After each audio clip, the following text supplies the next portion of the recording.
I'd like to call the March 13th, 2025 Planning Board session to order. And may we have a roll call, please, Gloria? Chair LaFaro. Present. Vice Chair Finity is absent. Secretary is here. Board Member Mutu. Present. Board Member Neely. Present. Board Member Fulham. Present. Board Member Glazer. Present. We have a quorum. Yes. Great. Please join us for a Pledge of Allegiance. I pledge allegiance to the flag of the United States of America and to the republic for which it stands, one nation, under God, indivisible, with liberty and justice for all. Thank you. Do we have any minutes to approve? Yes. February 13 and February 27. 13 and 27, motion to accept those by George, second by Tom. All in favor? Aye. Opposed, abstention, 6 in favor, 1 absent. So we are up to date. Great. Okay, let's start with the agenda. By the way, item number 8 is off the agenda. Rabbit Hole Restaurant. Okay, Teresa? Hi, good afternoon. Hi, good afternoon. Next week, next session, the table mics will be changed also. So Great. move. So this is the two-lot subdivision on Norris Lane, 173 Norris LLC. These are lots that are somewhat oversized for the zoning district. We had a public hearing for the application on February 25th. Or, I'm sorry, that's not correct, February 13th. And this is the review of the draft report. We are still waiting back for some referral comments. So the report will be finalized for review and adoption at the next meeting, but just to go over some of the concerns and comments. So it's a type 2 action pursuant to SECRA. No additional SECRA is required. It's a 2-lot subdivision, and we are recommending that the park fee of $2,500 be paid because it was previously improved with a structure. There were no public comments during the public hearing, nor during the 10-day written comment period. We are still waiting again for some comments from the various interested agencies that we sent referrals to.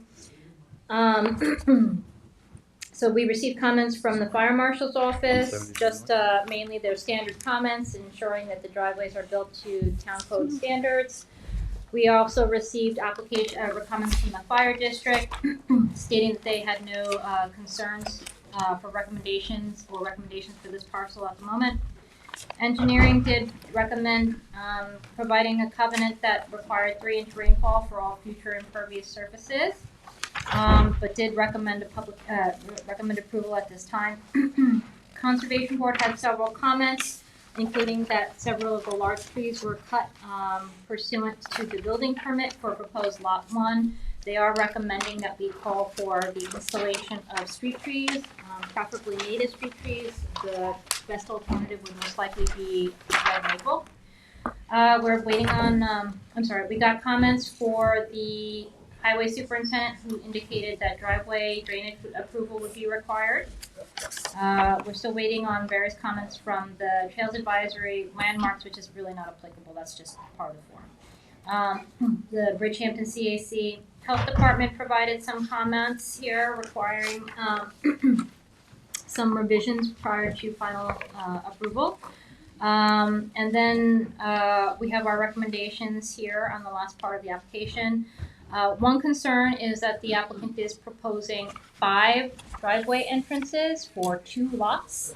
Lot 1 will have 3 driveway entrances. Lot 2 will have 2. That seems to be an excessive number of driveway entrances, and you should consider whether or not you want to allow that many driveway entrances on Norris Road, especially where it is kind of a curve, a slow curve here. It is adjacent to the historic Edgewood Cemetery, which is listed as a critical environmental area. It's not in a critical environmental area, but the historic cemetery is. So you should consider whether or not you want to have screening provided for the cemetery from the structures. The double row of fencing should be eliminated on the rear of both parcels. The covenant for the 3-inch rainfall should be provided. And then the capture of the driveways in accordance with the highway superintendent requirements. And then just the main one here, besides the number of driveways, is the planting of street trees. Right. Can we get the site plan? Do you have that? I don't, Okay.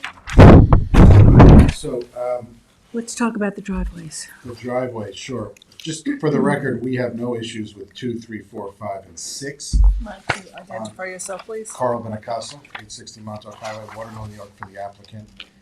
On number 7, it was lot 2 that had the trees removed, and they were happy to restore it. It was the northern lot.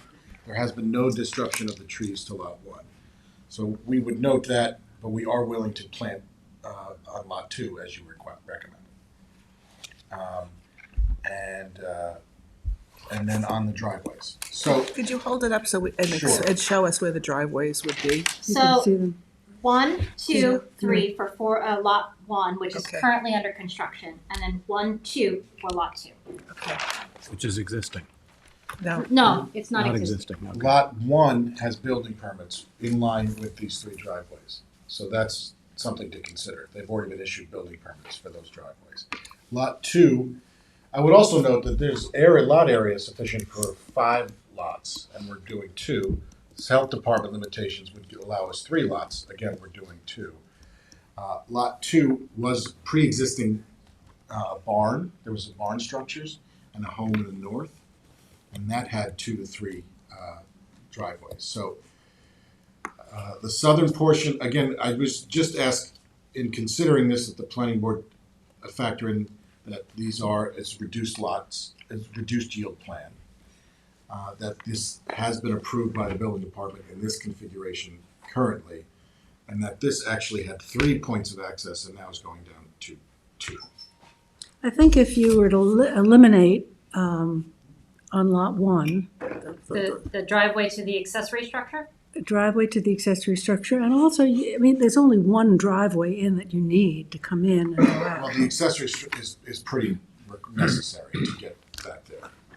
But it's an But accessory an structure. accessory Yeah, but structure, we is it a can- barn or, It's It's a basketball house. yeah. well, They want vehicular access to that. If Then there's why any- don't you create vehicular access from your existing driveway instead of a separate Over driveway? the septic? You can do that. I mean, You the need health traffic department barrier doesn't like covers. that. I don't know. We'd prefer not to do that. yeah, but bottom line, Carl, is that it's a lot of driveways on a small road. Norris Lane is small, and there's also a curve at that point where they're exiting. So I think you really need to talk to your applicant and eliminate several of them. Okay, You don't need 2 on lot 1 in the front. those, You- get rid of these 2. Yeah, exactly. They can walk to the basketball court. Get some exercise. The athletes? Yes, I think we all are. Technically, yes. Okay, so he'll talk to his applicant to eliminate those 2 and maybe the basketball. Right, and then we'll bring this back next week for Okay. formal adoption. Again, we're still waiting on some comments, but if we don't receive them by next week, we'll. What did the we'll come Bridgehampton Civic have to say? back. We haven't received any comments from them yet. Okay, great. And the trees, the street trees are okay. So we're waiting on adopting this. Yes, Yeah. correct. It'll be at the next meeting. And you'll have more. And Carl, I think you addressed this with the site plan, but the 40,000 square foot lot can't be subdivided into 2 20,000 square foot lots in the future, right? Well, we Well, there'll be a covenant preventing that. Okay, And the health department limits, is 40,000, in this zone, you can only have 1 home per 40,000. So you can only have 3 max to begin with, regardless of of the yield under zoning. But we would have a covenant that prevented future subdivision. So you'd be limited to. Excuse me. thanks. All right, thank you. Thank you. Thanks, Carl. We'll bring it back next session, Okay. 27. Okay, John Peter Lauren Prenna, that is you.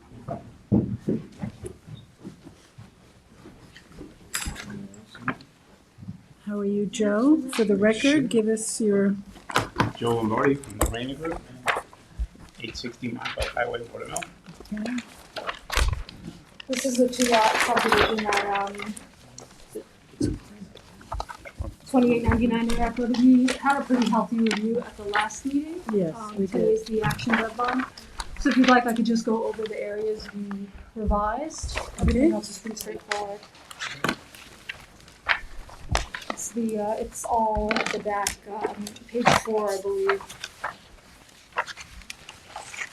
It's all within the recommendations.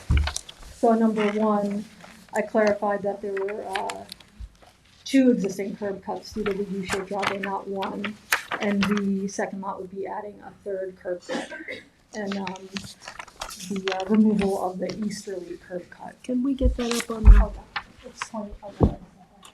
This is the property? Yep, so there's a U-shaped driveway.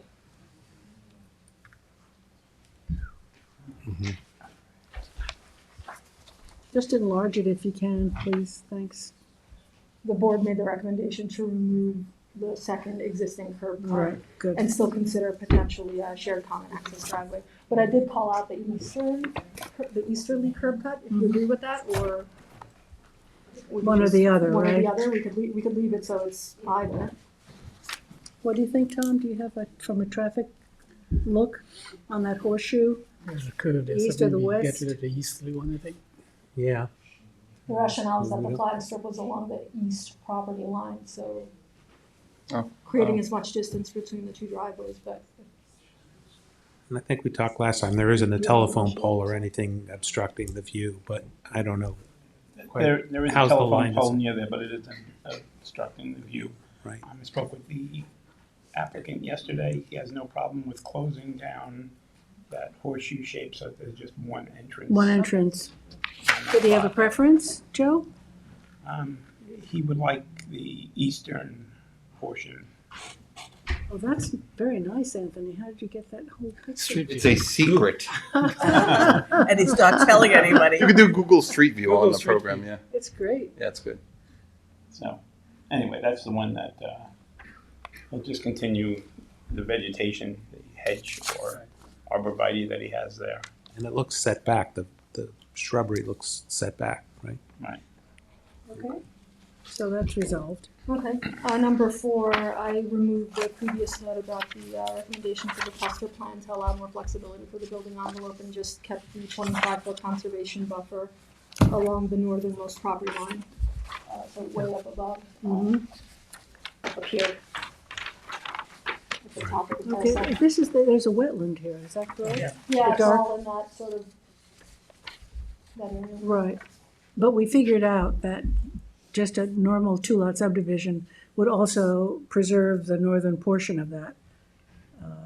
Yeah, it was almost Unimpeded. 25% already, out of about 24, so we added the buffer Okay. to just close So out that. 25 plus the buffer. Plus the 100-foot, So where would it No, come not down to? disturbing. Just a little south of that, below the wetland? Do wetlands come on the property or are they off Yeah, a the little property? bit, where So a it's little bit off comes the on the property. It's somewhere in here, I think. So there's a 100-foot setback off of that, which establishes the Oh, is that buffer. show the building? Oh, okay. This is the 100-foot setback. Oh, he's got it. So good. That's the 100-foot. Okay, so the second lot then will be south of that. It'll be Yeah. here. Yeah, The The buildable area. yeah, good, I remember okay, that from the original okay. public hearing. Oh, yeah. Okay, so that's the change. A lot of it. That's, and then, I think that's it. Oh, no, number 7, I just clarified that the, phase 1A, 1B Is on the second lot. Too. Okay, Joe, any questions on that? Okay, any questions from the board? Can I have a motion to adopt this by Kate, second by Gloria, and all in favor? Aye. Opposed, abstentions? 6 in favor, 1 absent. Thank you very much. Thank you. Thanks, Joe. Anthony, your 1052 Noyak Path, Hamlet of Watermill. Yep, we're going to do an extension of the action deadline until March 27th. I have a meeting with the applicant next week. If just so the board knows, this is one where we're looking to do a 2-lot subdivision. It's a 5-acre zone. It also requires a covenant amendment because this was part of a subdivision that was done in the 80s.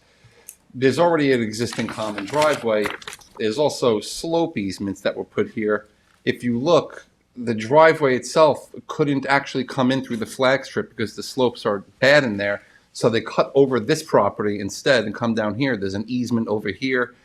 There's all this is going on in there. So I have to sit down with the applicants and figure out what's going on. How to get into it, I don't right? have an answer yet. So, and this common driveway serves the lots down here and, the lots up here. So There's a lot going on. So we'll extend this. So that common driveway was never installed. It was installed. It was done as part of a driveway plan in '89 that was approved.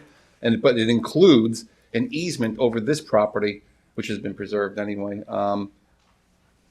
because they couldn't come in through the flag strip because of slope, so.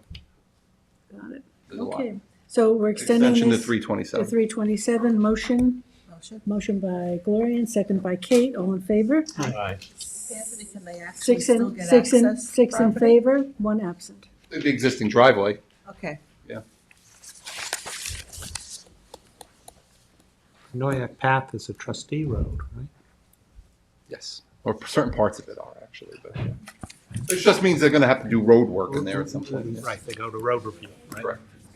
Claire? Watermill Building Supply, consider the draft report. Yes, so we went over this actually 2 times, but we still had the applicant come up. We were kind of stuck on the issue of the access to the property, and we realized that we would just need a traffic, them to provide some kind of traffic study on the property. We would hire someone to analyze that at the time of the site plan application, or the seeker. Right. There's additional The applicant also was willing to reconsider the size of the building, so they've got new plans for you. Great. 13,000 square feet. So it came down from that by Yeah. 2,000 square feet. Great. And we That's have good. the revised circulation plans that were requested as well. Okay. We'll pass them out. Just give them to me. What I need to do the latest. Are we using the report from last week? Well, I've got fresh You have fresh ones? I actually Okay. referred to that, if you want to pass this down, this is a free after for us. And what we did as well, we moved the proposed, for the existing driveway. Yeah. As we had talked about how the DOT is gonna require it moved over. Okay, hang on. Sure, Okay, sorry. just identify yourself for the Sorry. record, please. I'm Ron Hill, From myself. Mr. Hill Esquire. Rob Fischetti, Vernon Fischetti, 320 Hampton Road, Southampton, attorney for the applicant. Sorry. So we have site plan and Site plan and subdivision. subdivision. Right, so more of the site plan issues that we were kind of going over the last time, but they did give me a heads up about the reduced 13,000 square feet, so I changed the references in these reports. Excellent. And I just kind of left that, question mark about access. Okay. 2 and 5 were the 2 alternatives considered, that they would prefer, 2, and then we were, Right, so we- 5, so. So we have a revised plan for 2 and Yes, and for 5, showing the, And- 2 shows the driveway moved over on the existing driveway. let me get these. Okay. So which one should we be looking at? Well, so we I have. have 2 sets here. Okay. Yes, those are just the updated ones, the other ones haven't changed since last week. I have just one set and, is it Oh, yes, set? they're stapled together, there's one is 2 and one is 5, but they're stapled together. Everybody have You just have everything? extras, Jackie. I have extras. Do you need them? No, we're good. Okay, good. All right. So walk us through. Yes, so, in number 2, so we have moved over the existing driveway, on the west side of the property, to account for the DOT's requirement. I guess it was, the flare was getting too close Was to the- encroaching, to yeah. the other neighbor. So we've changed that, and then there's also an island there and directions for right turn, out only, and then an entrance, Good. island, lane. And then we have similar, turn limitations on the new proposed, entrance on the east side, opposite Rose Hill Road. And Ron did have some comments on, based on the reduction in the building size of the new Size of the building gets reduced, so the trip generation numbers from ITE also changed. And I put them in a table and broken them down into entering and exiting. And, I still have that Look at it, Ron. discussion, which I've added to the bottom about how we didn't use ITE for the Saturday volume because we think this is a business that caters more to contractors, and it doesn't see your typical retail bump on Saturday.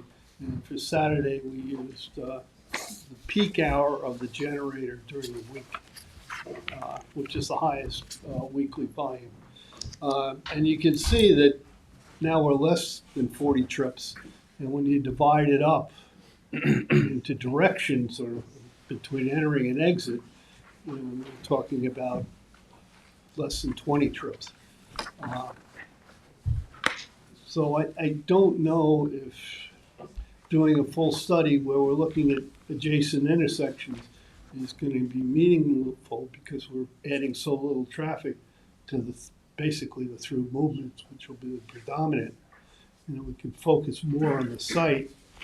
And what I propose is that I put together an assessment based on that and the trip generation. And I'll look at the accidents, I've ordered them. And we'll see what we get, and I'll try and get that in. Hopefully the accidents will come in, and get that in a week or so. Forward it to your traffic reviewer and let him judge if further work should be done. Just based on your comments, Yeah. I think it's speculative to say that this is just going to be a business for trade. It could be Well, the plumbing place to go to. It's not just, I'm saying it's. But no, but you've reduced the Saturday. I'm just addressing that. You know, Well, you've based yeah. your numbers Yes, on an assumption that there'll be a lot less traffic on Saturday than there would be during the week. And I'm saying that that's speculative. We don't know that. we could. So I don't know, We Tom, could how we could count a building, Ferguson, which is what this is supposed to be, and use that. I know going by there's not much going on Saturday. In fact, they close at noon. I mean, if you want that verification, that we can do. I think that would be helpful. Okay. So a count of. Because you're Ferguson- pulling people here customers from East Hampton, from Bridgehampton, Watermill. I mean, it's a good location. It's a good location, but you have, for instance, you have Ferguson and Southampton. You have plumbing supply places in East Hampton. I suppose it depends on who gets the best price, but it also depends on contractors working in a house. He needs something, and he's going to go to the quickest place he can pick it up, which actually cuts down the amount of use on the road. What are the store hours for Saturday? I don't know if I can't Right answer. now, they're 7 to 2. For Saturday, 7 to 2. And what is it now? 7 to 2. It's the same. Yeah. Yep. So would the board be willing to consider the numbers from Ferguson as sort of an indicator of what direction to take the traffic? I don't know. Tom, what do you think? I mean, there's also the electric supply company on 39. Yeah, there is, but that's kind of a different business. I think there's more retail activity in that because I do more electrical work than I'll chance with plumbing. But you have residential items. You will have Oh, residents. I mean, they're yeah, now, they're no, there there's no now. question Yes, about correct. Yes, we're- Faucets and grab it's not bars. exclusively contractors, no, it's not. No. that. No, and we've never said that. I just, what I tried to say the last time is like, you look at the uses, look at Riverhead Building Supply. There's a lot of other stuff other than lumber. They have paint, they have some garden tools, they have a lot of tools. I know myself, I may go there, once or twice a month, once every other month or so. Revco Electric, I do most of my own electric, but I still only go there maybe once a year, maybe twice. And plumbing, I leave that to the plumber. I'll do some small stuff, but I can tell you I haven't been to Ferguson Blackman in probably 5 Well, years. but that's you, Mr. Hill. I think I that's think it can be tricky to make a speculation that people will come on a Saturday. Right, Not to but- say that your numbers, the way you've adjusted them, are incorrect, but this is a very key part of 27. And- I'd say it's probably, I'm use those places more than most people. Because probably half your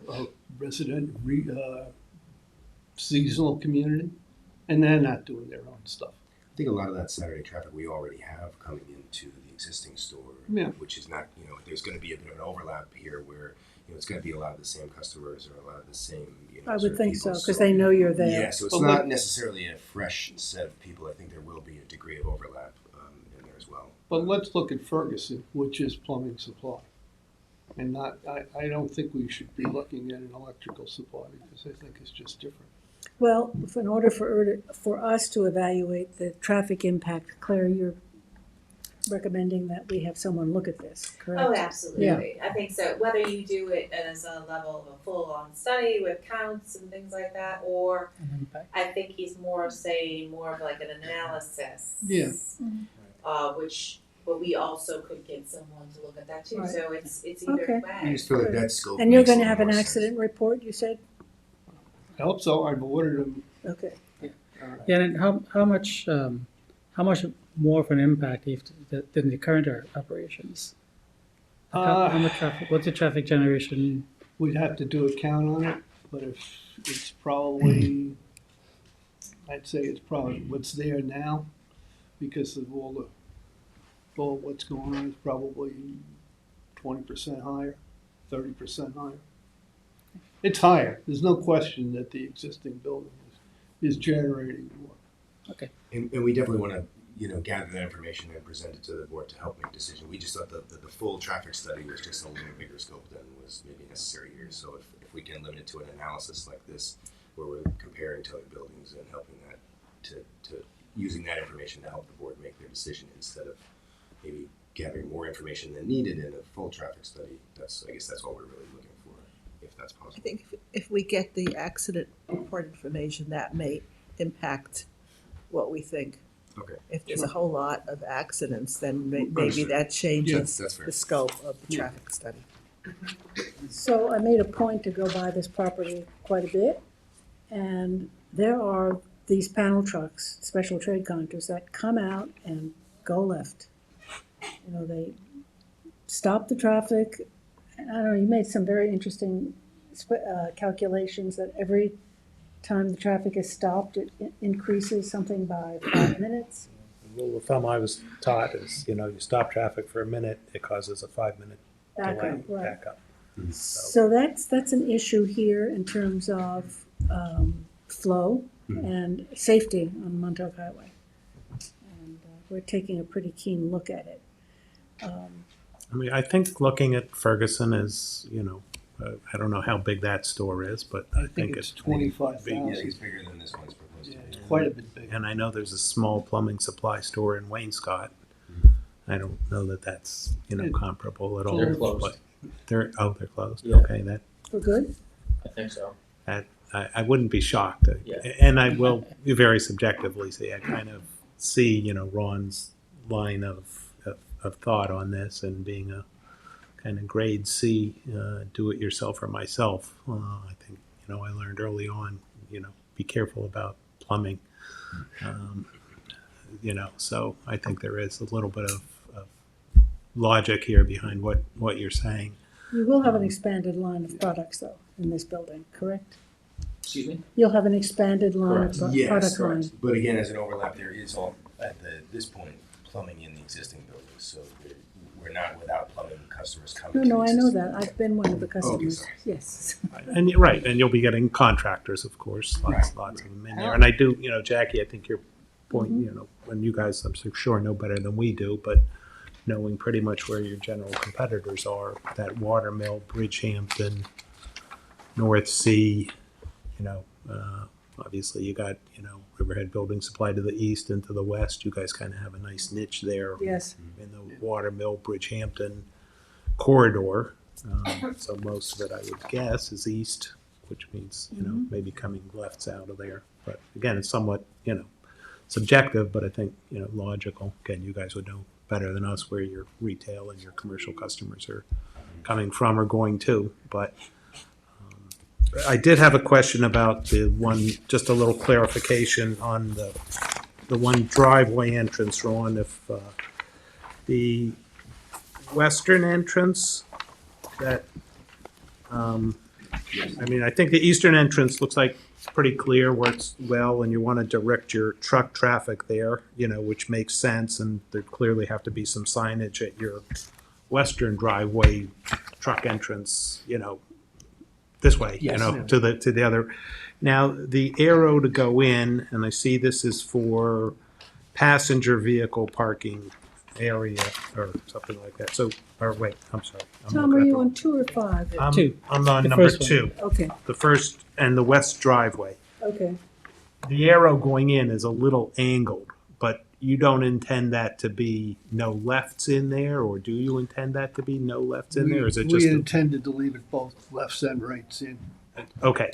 So the Yeah, I think the angling angle is is just Yes. right. Yeah, I just not wanted intentional, yeah. to make sure. Yeah, and then so it'd be the same at the eastern entrance. Both entrances would have lefts in and Yeah.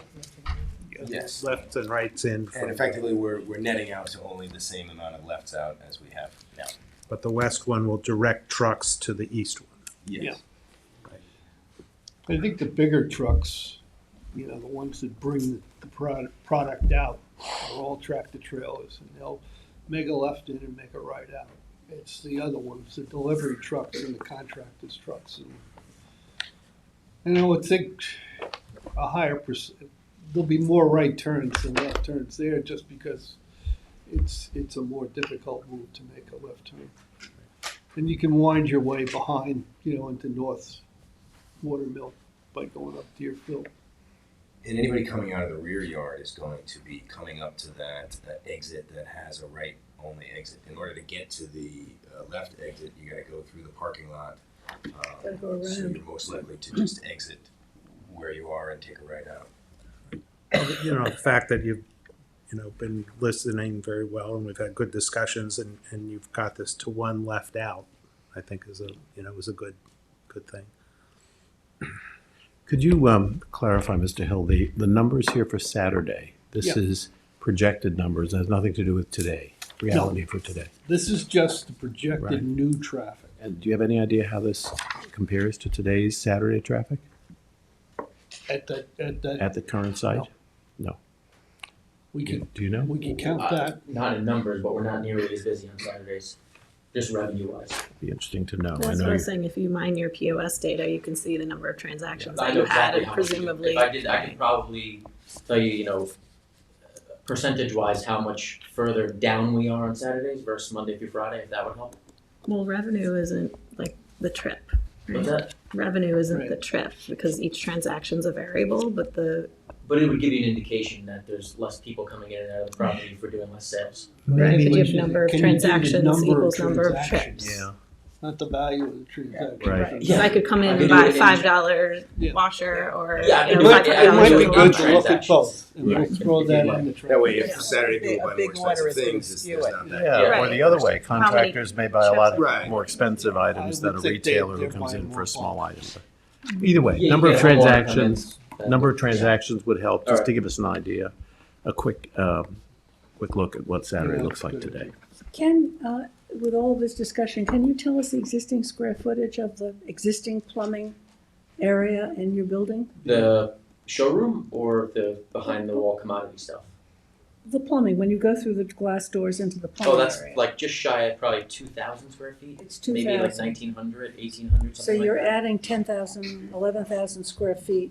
Showroom. Well, it's warehouse. Oh, warehouse so yeah, sorry, as the well. 13,000 makes up warehouse and showroom at a pretty, what's the showroom is? The showroom's less- about less- like 3,000, 3,500 square feet. So it's almost double from what you have. Correct. Yes. Okay. Of showroom space. Yes. The rest is going to be The for rest of warehouse. the new building will be warehouse. So that's still an increase in product line is what I'm Oh, for trying sure. to get. Oh, Yeah. correct. Yes. Which is why No you're denying doing that, it. Yes, yes. Yeah. And obviously, as we talked about earlier, the extra storage space and being able to keep in stock the items that the customers want is Yeah. a big part of it. So that's why there's so much storage. in Right, that. because I remember when I went in, everything had to be ordered. Yes, so that's what they're trying to avoid. Yes. So I think you will get more retail people in there, hopefully, Hopefully. right? Well, somebody's got to pay for all this, right? That's right. So, do you wanna look at page 2 at the pre-submission report? Because I think that's where we talk about, the traffic study, so I'm gonna change that reference to traffic analysis. We definitely want the accident data. Do you want the accident data at adjacent intersections, or you think that's overkill? Where are you, Claire? I'll Number- cover that. Okay. Yeah, I've already, what I've ordered is already from Deerfield to Scuttle Hole. Where are you, Claire, on this? Page 2, item 2, under the pre-submission Okay. report. Pre-submission. Are those the preliminary planning issues? Yes. The number 2 talks about SECRA, and then part of SECRA will ask for the traffic analysis. So halfway through that paragraph, it says a traffic study, and I'm changing the language to analysis. Will be I thought I required. knew where you were, and now I'm not sure which report I'm on. Which document? Resubmission.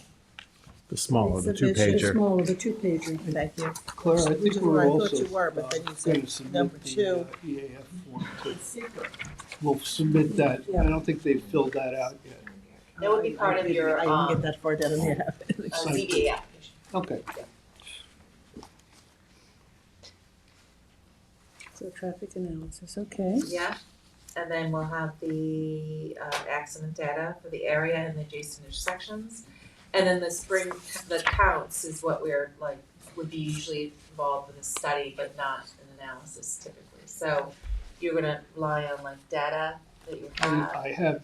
I have the DOT's counts. Okay. I look at that, but again, I think it's let your traffic person review it. Mm-hmm. And if he feels there's more need, I don't think there's any point in looking at other intersections.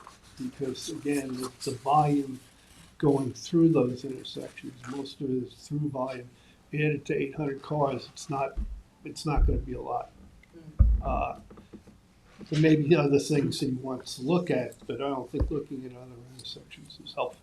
Does the board look at that? Analysis, yeah. I think so. Well, now, we do, and I'm sure it's in the previous report you gave us. This is the new volume. That's 13. Of course, we have to 13,000. add it on to, or look at what the existing Yeah. volume is now. Yeah. For the existing So- building, yes. Right. Okay. And then I want to include a little reference to the analysis should include like the number of transactions currently. Yeah. I think that Yeah, that that's will be very important. helpul. And since you have the POS data. So Mission set up done. the spring and fall and summer counts. So I'll do it for like the last year. For this Yeah. transactions for this project. Yes, and the DOT counts. And the DOT counts, yes. If you're filtering, you might want to filter by zip code. What's that? When I was in I used to filter our customer base by their zip code. Oh, we do. Yep, we have it I all. figured you Yep. would, right. That'd give us some direction. Yeah, Claire Yeah, that also would give us mentioned, an idea, east and we're gonna west. look Correct. And you're gonna do it by day of Ferguson's the week? traffic. Yes. Every day, weekend? Yep, average. Yep. The average transactions Monday, Tuesday, Wednesday. Ferguson's Thursday. traffic. Oh, yes, Ferguson. Yeah. Rob, you got that? The zip codes too? Okay, I think it could just, if you pull the zip codes, but then separate them into coming from the east, coming from the west, I'll I just do think that's east-west. sufficient. Yeah. Yeah. If you don't know that data, that will be interesting for you too. What's that? Oh, we definitely have it. But have you looked at, have you looked at it, and have you used it? Yes. We have a software for all that stuff. Right, for the, you're gonna need this as part of your CBA. right, for the, to finish the. With the secret, yep. Okay, so I'll change all the other references. Part of that paragraph at the beginning is that they actually did a phase 1 A and B with a previous application in 2016. It was pretty focused in on the building itself. I'm not quite sure if you want a additional phase 1B. They didn't do the entire property They when they didn't, did it it? was pretty specific, I think it was 8, I looked at it, it was like 8 counts, 8 double passes on the property, so Big property. it is, yeah, And there was nothing found. there was nothing. I think that's probably okay. That's Even fine. though it's large, I don't know how we let that, It's pretty, you know, they were only doing a small addition, not a small addition, it was a small separate building, right? Yeah. So we, But same general area. so. same general area, so. So no Yeah. additional study. I remember we used to have language in years ago when I was in planning about if they find anything during construction, they should mess up and pull. Yeah, I guess we can make a general condition. Oh, yeah, that's okay. Yeah. What is that? If anything's found during construction, that we would. Yeah. I remember we had that one somewhere where they found an arrowhead and we did call Joanne in to kind of do a study of the rest of it and nothing else was found. We're putting in a dock of all things and a couple of piles we found an arrowhead. So I'm gonna use terminology, if there's any prehistoric or facts, I'll take the language Artifacts, from the, yeah, artifacts. Something Okay. But that'll be something that we carry out through for a site plan approval. Okay. Okay. Okay. I So- think that's it. Well, we haven't looked at 2 and 5, and we haven't looked at 5 at all. 5 is the alternative with the 1, and, There's I just think, again, I would recommend that you just have someone with another pair of eyes look at it for you to see what, because safety wise, you would say 1 curb cut, right? But they're saying their operation of the site and safety for their operation of the site, they would need the 2, and I definitely understand both. If you see, Personally, I understand both, but I think our biggest concern, or one of the biggest concerns if you're looking at number 5, is that so then all those big trucks that we're talking about are now coming through the front parking lot instead of simply exiting in the right turn out. Right. You know, which makes for a very difficult turn to angle to get out, and it's a lot of, dangerous traffic right in front of the building. We'll put that in this, we'll discuss that in the study and let your reviewer look at it. Because I think a traffic analyst And will that be would able to be- give us internal circulation recommendations as well. exactly. But also, once we see the zip code information, that's gonna tell us if the Who's going overwhelming where, percentage are going to make Yeah. a right, then it pays to have that second. Well, the reduction in 2,000 square feet, reduction in the size of the building has certainly helped. It Because opens it up a lot of pushes the flow. building, yeah. It gives much more space along the eastern side. Are we discussing cross-access further on this at all Well, or they not? represented that there's the problem with the, Grade? the grade area. Again, maybe they discuss it in the traffic Yeah, we'll report, put it in, we'll and then discuss it more. we'll have a final determination when we Okay. have somebody. So assist are with you that. higher than the buildings to the east? Is that it? I haven't looked. We're lower. I think we're You're lower, Yeah, they're higher. correct. By much? I think since they've been renovating, it got even worse, because I know our property's flooding a little bit more now than it used to. So I think they raised their grade, so their runoff's coming. Shouldn't get over the retaining wall. And is there a retaining wall there too? Yeah, there's a retaining wall, but it runs down the whole length of the retaining wall and then out. Out to the side. Yeah, and when the retaining wall It ends, goes it comes around. my way. Who is The that, Claire? drainage isn't in yet, right? What's that? The drainage isn't They're in yet. they're not finished construction. Yeah. What Yeah. application is it? That's got a whole business park. It's about a couple years old now. Yeah, that's why they exit way over on. And they've got the wetlands to the north there. And where's their exit? To the north on, it's got a hole where those flag strips, you see that? Okay. There's one curb cut for all 3, properties. Yeah, that goes behind the restaurant and the gas station. Correct. Yes, behind the What restaurant is that? taco place. It's a Right. taco That's- place. that's- I'm making it sound better, fancier. Yeah. I can't remember the name of it. Sabrosa. Sabrosa. Yes. Okay, Sounds good. so those were the 2, Claire, Those that are we have pretty to? much 2 issues within the rest of it. I recommend adoption of both reports and then go forward with their application. Any other questions? So we're adopting both site plan and? Yeah, the pre-app, I would say pre-app Let's do first. 2, yeah, Yeah. okay, so adoption of the pre-application report for Watermill Building Supply. Motion by Gloria, second by Kate, all in favor. Opposed, abstentions, 6 in favor, 1 absent. And then an adoption of the pre-submission conference report for Yes. Watermill Building Supply. Motion by Gloria, second by Kate, all in favor. Aye. Opposed, abstentions, 6 in favor, 1 absent. And that was item number 9 on our agenda. Okay, so we've done 4 and 9. Claire, you got a proposal for some kind of traffic review? Sure. Have you- Once we get the traffic analysis, that's what we do. Thanks very much, and thanks for the reduction of 2,000. You want these? New ones?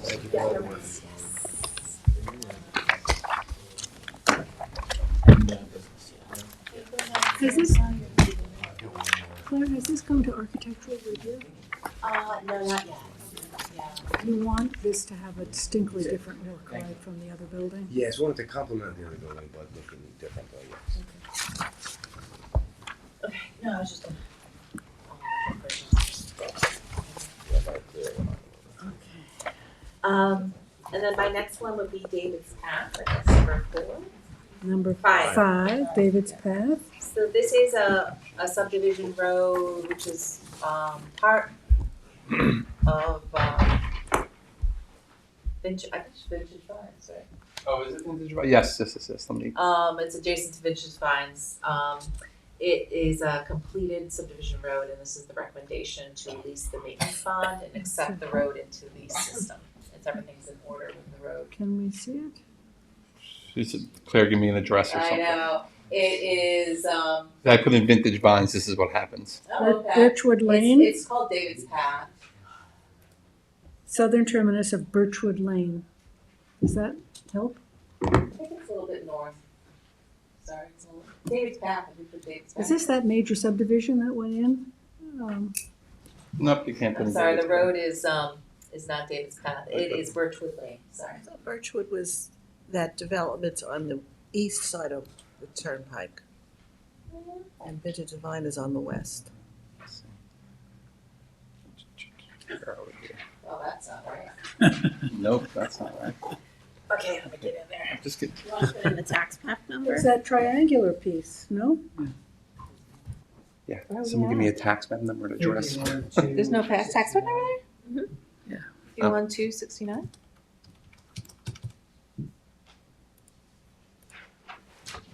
That's it. So it's actually a connector road.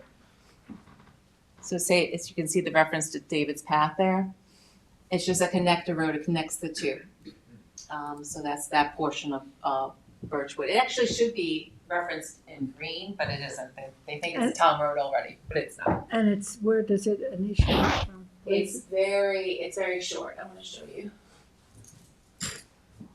Show you the. Yeah, if you're showing that, let's see where it is. So you see my cursor? Yep. That's the start of it, and it ends here. Okay, So it was just that portion of it. and we're releasing the bond on that. Releasing the bond, everything's in order, Tom. And engineering has signed off on it, and I understand the highway department signing off. Okay, and the And it'll bond go was what? to the town board to be Town brought into board. the road Okay, system. Once all the documents come to us, 43, it'll be accepted. 848. Yes. You have that, Mo? Yeah. 243,848. I have 81,299. Is that the wrong reference in there? I think I had the old one in there. That's the number that was in the, Yes, that was the old resolution. I updated it since then. It's $81,299. And it's being held which way? Is money, cash. Okay. Motion by George, second by Tom, all in favor. Aye. Opposed, abstention, 6 in favor, 1 absent. Thank you, Claire. You're welcome. Chantel Bronda. Yes, Permission? this is a request to clear 15-foot path to do a test hole on a subdivision parcel. And what that you're on. It's been approved by you, but they're still going through the health department process. This is where one lot is created and the other lot will be open space purchased by the town. So the portion is to go along the flag strip and into the lot, just a portion of 15 feet. With the red, can you see that? Yeah. So that's to facilitate the test hole. and that's to build a house. To build one house on that one lot. The Is it a- remainder of the lot. Is it a fully wooded lot? Do we know? It is. Okay. It is fully, can we just pull it up? Is that it? Yep, so the southern portion is an actual building lot that's gonna be created. The lot to the north and east, north and west will be an open space parcel that will be. That's lot all size. open space, so they want to put it in the, just put your cursor there?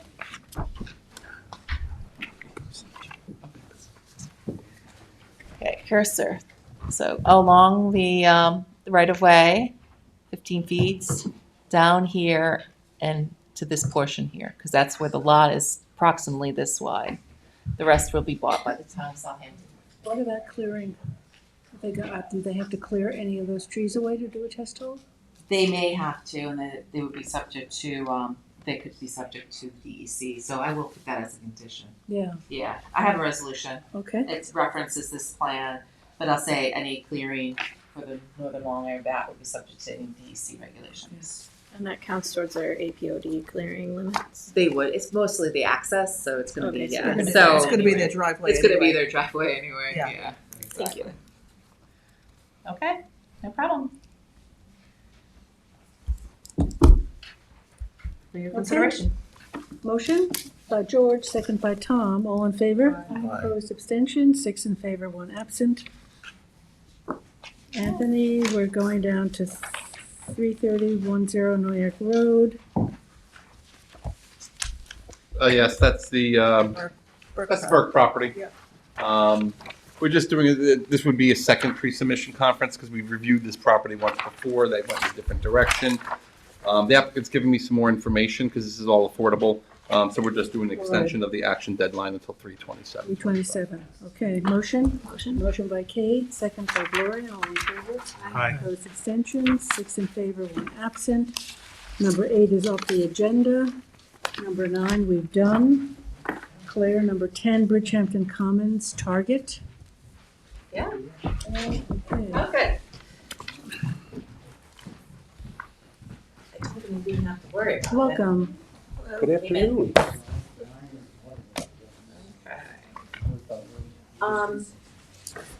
So this is on tonight for a pre-submission for the entire parking lot. It's gonna be reconfigured. And they're, because of that, they're losing, I'm sorry, is it 4 or 6? Six. Purpose spaces. And then just introduce yourself. Good afternoon, everyone. Brian Kennedy, partner with Porcelli, Dean and Brown for that. So, And? Sorry, and Alex Holloman, civil engineer for the applicant. Right, so, with this, we did some preliminary referrals because they wanted to go forward with some of their activities, the truck body, the truck loading space in the back, the signage, and then we talked about the bollards and the drop curb, right? I don't know if you have any more information about maybe bollards or anything like Sure that. we do. We understand the board's concerns with the bollards. In the last revision that we provided to Claire late yesterday. Yeah, I don't have any copies. Do you? That's okay, we do have a copy. Yes. Can you show? This is just a site. We've reduced, there were 5 originally presented, we've reduced it to 3. They're still red, as long as that is acceptable to the board, and the width of the walkway is still the same. Okay, you're aware that structurally you have columns there? We are, Yeah. but those will not serve the same purpose as the bollards, right? The bollards are bright red, they'll theoretically stand out far more than the actual columns. Also, the bollards are not structurally supporting the roof like the columns are. Yeah, More no, my importantly. only question was that you have a large, no curb design. And I didn't realize it, but your model is that you take your carts in every night? You take the carts into the store? That is correct. So that's a large piece of equipment, which is why you need, Correct. That is. Well, it's just the exchange of people, and it's a wide curb cut so that patrons can come in and out of the parking lot and leaving and exiting the store. it's not for the It's not piece of specifically for equipment? bringing equipment in for the carts. No, not specifically for that. But that is part of it. Here's Yes. the revised rendering. I realize it's small, Okay. but you'll see that has the 3 red bollards on the front, located at the center. I thought one of the key issues here is that you have, because there's more and more online purchasing, you have a lot of staff moving carts out of the store to get to the customers waiting for their. That is correct. So there's And- no curb for that. That's one of the reasons for no curb, so they can get in and out easily with the carts. 100%. And the drive-up stalls was a big concern of yours, Madam Chair. Yeah. We've got some additional information for you on that. The average stay time for those customers at the site is 3 minutes. So the customer gets notified on their app when their order is ready. They then respond back to the app when they're on their way. They again notify the store through the app when they arrive. At that point, a team member comes out, walks along the walkways that are located adjacent to these drive-up stalls, delivers the merchandise into the vehicle, and then they walk back along that walkway. That is for the safety of the staff member, those walkways, safety of the customer, and it also keeps these carts out of the drive aisles. So it serves many purposes. Isn't there an accessibility, wheelchair accessibility is probably? As part of the drive-up stalls, no. No, I'm sorry, not the stalls. Oh, there is handicap, yes, Yes, we meet the required handicap. Yes. Could you describe exactly where the bollards are in relation to the columns and the sidewalk? Sure. It might be easier to. I only have a small one, do you have a larger one? I had a hard Yeah. time finding it on there. Oh, here. Sure. You can see them in the front, right in the center. If you take a look. Do you have the site plan? No.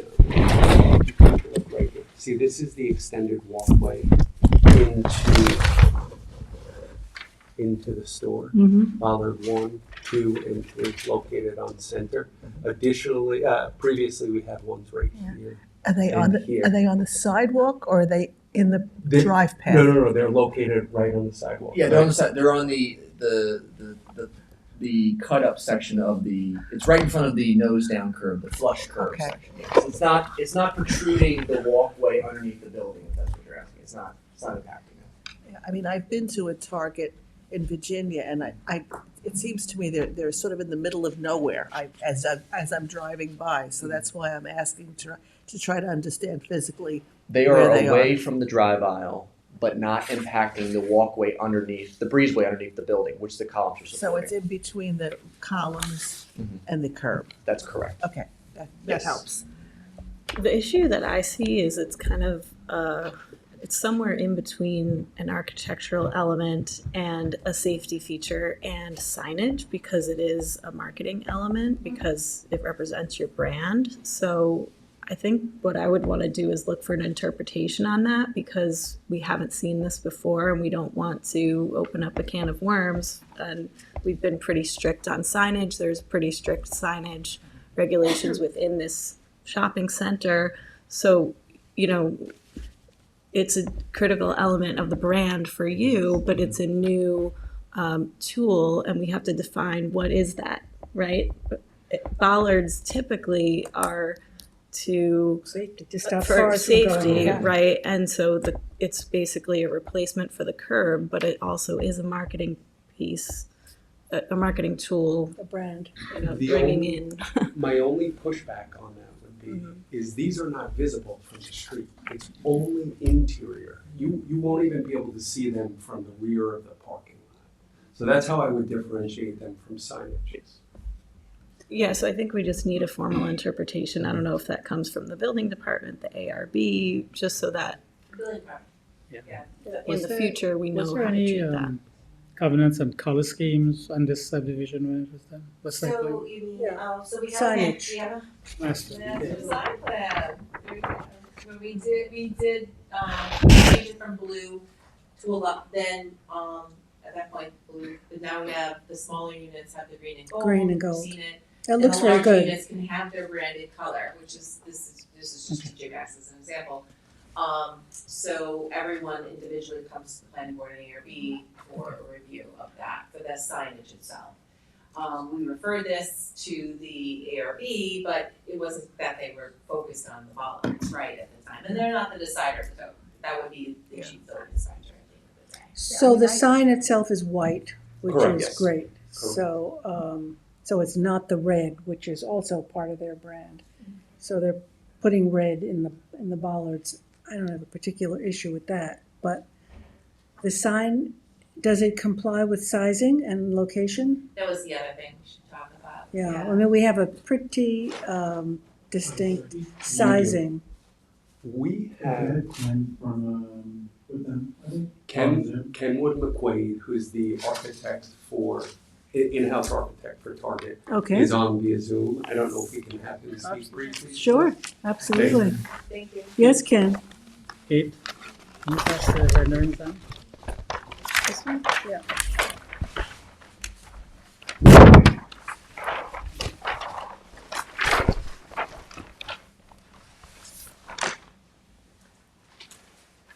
There he is. Yes, please identify yourself, Ken.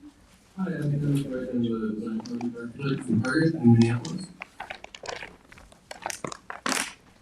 We were talking about the sign, and in this particular shopping center, there are size restrictions and color restrictions. Clearly, we have a master sign plan. So we understand your sign is going to be white. Yes. Right. And does it comply with the size? Where do we have a size? I did some quick numbers, it seems like it does comply, and I was looking at the other units as comparison. Target. And Though they don't have exactly the same linear feet, so they are allowed a bigger sign than these two examples, which is the bigger ones next door, right? Which is TJ Maxx and Marshalls. Cause I think the distance, we measured it today, right, 68 feet?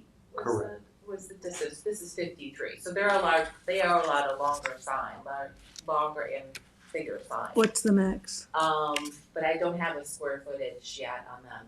What I would say is to look at those two and use that as a ratio for you. Okay. If you try to do that, I think it's something the planning board can approve because it's a master sign plan, rather than following the code as specifically. So maybe something we can work on in terms Yeah, of you the can square get your, footage. and you can get your sign up. I mean, I don't know what you are looking to do immediately. Facade upgrades. and We're signage, getting correct. letters to the editor saying, planning board's holding you up. Which, by the way, Yeah. I meant to talk to you about this yesterday. I would put on the record today and this evening that the town, especially Ms. Shea and Ms. Shearer and you folks, have been incredibly accommodating. Please do. Honestly. Okay. You have. So I don't know where the press was getting their information from. Unclear. Okay, so What we signage. can act on today, Mhm. which gets them forward, is all the other signage. They can go forward with that, the front facade changes, the windows and things like that. We'll work on the sign for the targets, and then The rear we'll loading. in the back. Yeah, I So thought that we, I can do, if there's a resolution here, I'm just gonna cross out a couple things. Yep. The bollards will get a referral on, but again, we'll probably get an answer back at the end of with the pre-submission report being ready in 6 weeks. The hearing is closed today. So we can have some answers on the bollards about a Venus sign. Yeah, I mean, I'm just having a real hard time architecturally looking at the columns and then the bollards. They seem to be, in my mind, fighting with each other. And, you know, they're red brick, and this is gonna be a different shade of bright red. And I don't think they're gonna look nice. Personal opinion. And I appreciate your opinion. I do. I just, you all know Target as the red bullseye. They need some element of red at the site. So is the building department going to voice their opinion based on just the idea of the bollard or the color? Or both? That's what the interpretation is, so. Color is part of the sign. So for instance, if you were going to paint your gas station columns, the whole thing, bright Sunoco yellow, right? They'd say that was a sign. Okay. Yeah. Okay. Yeah, so it's Wasn't right. sure. So that's where I'm kind of, Yeah. I don't have that determination, but it's a question that we need answered. Yeah, so, but I don't know the answer on this case. It's not something I've discussed with them. okay. Will that be addressed prior to the, sorry, will that be addressed? Yes. Couple things about the bollards. You know, the one thing is, the main reason they exist is for the safety of people coming in and out of the store. Because what always happens is somebody buys a TV and they pull up on the curb to have someone load it in the back of their car, right? And the bollards are really meant to keep people from, pulling half their car up on the sidewalk and keeping them out of the main pedestrian zone where people are coming and going. And it's also become a branding element, right? Especially in a store like this where we've chosen to do a white sign and kind of blend in better. But honestly, and I appreciate Brian's tenaciousness, but honestly, if the color is the only thing hanging it up, we'd be open to changing the color. If that'll help move this forward and kind of. I think it was the tail wag the dog, right? Like, as long as we can have them on there for a safety reason, we can paint them a different color if you guys are having trouble with the red. I honestly think if they were white to match the sign would Well, aesthetically look better, but especially I'd the almost white rather have the shows sign every red stop and every mark. with the bollards, so they at least match. The That's my white- opinion. I understand. Especially the white shows every scuff and every Yeah. it's a dirt. So if we could go with maybe a more neutral gray or something like that, I think it would help. Otherwise, we're gonna be out there every 2 weeks painting them because they're just gonna be, showing. I think visually white will look nice, but it's just a maintenance issue for us. So. And if they match the color of the brick, I have no idea what color the brick is, but you said it was a different color. Or the background to the target. That's a different. The background behind the target. Is that a gray? Yeah, how about the color of the target Yeah, background? it's colored Which is a here. gray, PMS. The gray, yeah, I would think that's the gray background. That really helps kind of. Yeah, I had PMS on that. Where I was gonna ask you for PMS. I think. Yeah, no, I said no to PMS color. So you got the gray. Do you have Ken, you have PMS colors on these? PMS color on the gray? Do you have a PMS color on the gray? No, not yet. Okay. And you think that would coordinate? I mean, I think it needs coordination. Yeah. That's part of my hang up on the bollards. I just think they're gonna stand out and everything else is gonna be nice and Unique target, the only one with gray bollards instead of red. We'll still have red carts, I hope. So we've got signs, so we've got the size of the sign and, So you still wanna do a referral then? no, not. Did they change the color? I think we should mean, because I agree with Yeah, there's so I mean, to my mind, I wouldn't make a commentary on what color they are. Obviously, the color red is a branding element, as is the shape, right, of the bollard. So I think a referral and determination is important because you could have any other brand with, say Nike came in and they had a bollard that was their swoosh, is it a safety element now or not? And so for the fairness and setting us up to have a fair determination, that's really what I'm calling out. Okay, so let's do that. Well, I'm gonna ask them also specifically is the color. And what does causing that it do to be the a sign? process? Okay, This determination, what does that do to the process? Oh, it'll Because be in between now and the pre-submission report That's being quick, adopted right? in 6 weeks, which is when you would. But they can go ahead with We're the, giving you approval for a lot of other stuff. For the facade, the sign, and the. Well, the size of the sign, now we have to, The sign, the other signs, I'm sorry, Oh, the all other the signs. other signs, I'm gonna pull up Target sign. okay, good. Yeah. Let's talk a little bit about the 6 dedicated spaces, right? The issue that I brought up and was that, bless you, the it's shared parking in this lot. But we've noticed that if various other retailers dedicate spaces for their clients, then that literally extracts it from the general public. So I don't know what those numbers are. I don't know whether there are 100 spaces being dedicated cumulatively by other retailers, in which case, if we had 800 parking spaces, we're now reduced to 700 parking spaces. So it's a fairness issue. It's also a management issue because I'm sure people are going to pull into those spaces whether they're picking up or not. You have issues with that. So that was the concern that I had. Claire looked into it, but maybe this is something that you could take a look at as well. Gladly. Can I clear up one thing? Yes. There'll be 10 drive-up stalls. We're losing 6 parking stalls from what exists.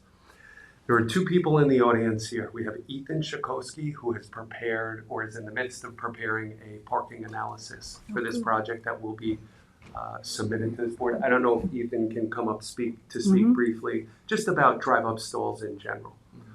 But we also have Donnie Lowe, who's a representative of Kimco, the property owner, Right. who has indicated to us that there are no parking issues at the site. They do not have complaints from tenants, from customers at the site. So, Donnie, I don't know if you have any additional information on that?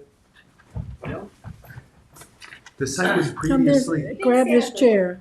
You can You stay. can stay there if you want. Sure. Donnie Lowe from Kimco Realty. Actually, you summed it up, and there's no complaints from our own tenants. So at the center, I checked with property management about this particular issue. There's no lack of parking. There's no internal fighting between the tenants.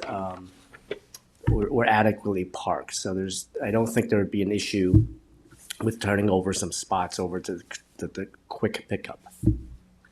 And do you find that if you have a dozen or so other retailers wanting dedicated spaces, that's going to affect your overall parking? Oh, if other tenants ask for the same, They're already doing. that's always a lease negotiation. I mean, they're already there, so they could always request it, and we would consider it. It hasn't come up. No one's asked for those. There are some existing right now. Yeah, and there's not been a problem with those. So we really see it as when you have the quick pickup spots, it alleviates some of the parking in the main field because people come in 10, 15 minutes and they're gone, whereas someone else would come in and park. They're there for 40 minutes, they go walk around, and then that's a much longer stay. So it's actually helping the parking count because it's such a short-term stay. And that's part of what I was going to ask Mr. Shakowski to speak to as well. And that's just our observation, but he's got the numbers. Ethan Shakowski with TPD Engineering, formerly Atlantic Traffic. I've been here before. So yeah, I mean the pickup stalls. I'll just say, as he presented, it's not a unique concept certainly to Target. It's the way the world is shifting these days, especially as things shift online. We had the big Amazon site here that went in recently. There's less people going into stores and shopping. So as he mentioned, these stalls become much more efficient for the parking field. Like we found an average these days, based on research, is about 20 minutes. You park, you walk the store, and you come back to your car. That's about 20 minutes. On average, the information Target gave us was these stalls turn over in about 3 minutes. So, I mean, it's a much quicker turnover, which just helps to alleviate the overall parking demand. The different stores, of course, have different systems. Target's is all app-based, and Brian described it, but there's no one sitting there and calling the store or placing orders in these. It's really you go and you park, having already made the order and having confirmation that the order is ready, and then you tell them that it's there and they run it out to your car. So, we just did some quick numbers. Basically, if you look at the existing supply, assuming 20 minutes on average, people are parked a stall, you can serve with 543 stalls. You're serving about, assuming, they're all occupied, at the same time. You're serving, and the 20-minute dwell periods, you're serving about 1,600 in an hour. You get with the 6 turnover stalls at 5 minutes per, so you're serving an additional 120 an hour. So just to say, all of that is just to say it's a little bit more efficient, and I think it helps your demand. And I would also point out just where they're located is a much more convenient spot for Target than any of the other retailers. I think you're a little bit close to maybe TJ Maxx over there, but I mean generally I think they're an overall benefit to your parking demand. Well, it's a new system for this shopping center. Yeah. Because we don't have anything like that, and so we rely on your history for this, with ordering on the app and then waiting in your car for the pickup. I think that this particular shopping center has been moving in that direction. We've got several stores doing that, and maybe the overall parking calculations that were used for this original application is may not be appropriate anymore because things have changed, maybe significantly enough, that there's really no need for that level of parking. And an important part, and I know I've seen it in Ethan's report, is that it doesn't generate any new trips. It is for customers who want a quicker, more convenient way of accessing Target. So it's not a new demand generation in our opinion. It is That's understandable. Where are these places? Are they close to the door? Right up front. You see them right there? They're the best spots. Correct. Second best after You have to download the after app. handicap. That's right. I have to make that clear. I have to pick my tomatoes. Yeah, I mean, there's 10 stalls. This is more anecdotal than anything, but when I've used the service, I live in Smithtown, and when I've used it in Comac, generally most of them are filled, but there's always a couple available. And I think someone from Target can explain better, but in terms of maintenance, if people decide to park there anyway, I don't think that they can always control that. They're not going to kick them out, but generally most people don't. Well, let's see, you have 6, right? We have 10 total. Yeah. We're losing 6 parking Yeah. stalls. We're going from 543 total to 537. That's We're the only 6. losing 2 because of this. Yes. So Additional in cart total, we're corrals. losing 6. Yes. 4 that we're losing are because of the cart corrals, which, obviously are benefits. You don't have carts all over the parking lot. And then 2 are for this. And the only reason we're losing the 2 is because they are putting in little aisles for the Oh, yeah. because that's just safer for the employees to bring. They have specially designed carts. It's not the normal shopping cart. It's a little bit thinner, and they bring those out and deliver the goods off of those carts to employees. And so your cart control is that you take all the carts in at night? That's correct, right, Ken? Anything that's in a corral, your carts? Correct. And that's usually inside the store, right? If it's a huge, full-size super Target out in a far-flung suburb, a lot of times we'll have some storage on the sidewalk, but in a smaller location like this, the goal is always to bring them in at night. And then do you put them out during the day? No, No, Or you As get them- customers you get come them in, they in. take them and bring them out. So they're all for us. inside. these carts are inside the store. Most for The corrals are so In Riverhead, when I patrons go don't there, have to they're bring it all the way all back. inside. Just like Riverhead, was Yeah. about 40,000 square feet smaller. We're not corrals in this shopping lot until this year. Well, Kmart had 2. The approved site plan had 2. Right? No, I'm talking Oh. prior to Got it. that, Yes. yes. There's no place to leave your cart. So, We can be very focused in this decision, and I can just outline it. I have a draft that's in front of you. So what I would refer to that's it too, which is gonna be some editing here. okay. I'm gonna say what the original site plan was for. It was the pre-constructed truck loading dock, the Where are you, signage. Claire? This is Page. second paragraph on the first page. It's front facade change, the bollards and the parking lot associated. That was your original pre-submission, and with that, we talked about doing at that first meeting, and I'll reference the dates. We talked about expediting some of it, and so that would be this third paragraph, reconstructed truck loading spot, signage, and I'm gonna say except Target. And the front facade changes. And so I'm taking out the bollards, because we're gonna talk about that Mhm. later, right? So that would be fine for you to go forward with. Could I ask Okay. something about the bollards? Yeah. For you gentlemen, are these manufactured and shipped with the color that you've selected, or are they painted when they arrive? Because that might affect whether you could go ahead with the plans for the bollards and get that process going if they're painted on site, as opposed to where they're manufactured. Do you They're know? supplied by a company called Wausau Concrete, which is out of northern Wisconsin, and we can specify whatever color we want, so they can come and paint it. But I'm just wondering, I don't want the color to hold up that aspect of it if it doesn't have to. Oh, no, we can also paint them on site if that's, Oh, whatever works If that better. moves it faster, that's the whole idea. I think it's the shape and We don't, do we color. have an issue with the shape? Or do we have an issue with the color? That's the thing. For the record, I do not have an issue with the shape or color. I think that there is a threshold here of a question that needs to be answered about shape and color and whether that constitutes part of signage. And the building department's going to make that determination very swiftly, which will not hold up any of your work that you want to do immediately. I hope so. And the idea is not that it refers just to this project, but we get a determination for all future any projects, projects. so that everybody follows the Set same precedent. rule. Yeah.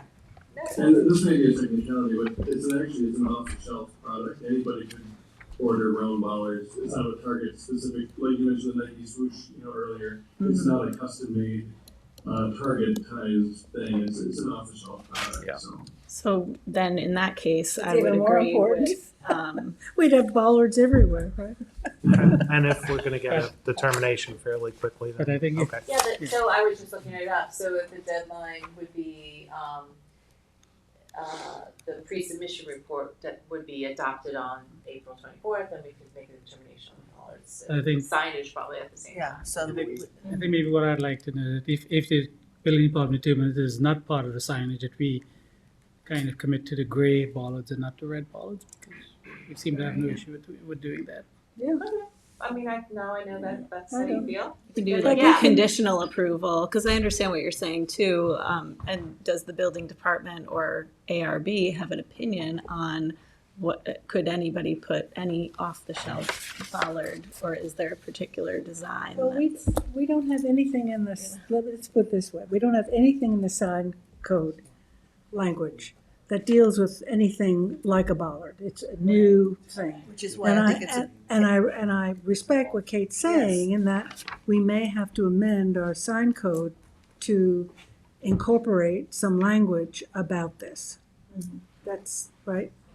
Which is why I think it's important that we address it so you can get going, but we address it more holistically. In our own town. master sign code. Because the Or master- we can bring it up easier if they give me a response in 2 weeks, we could talk about it on the 27th. Yep. Sure.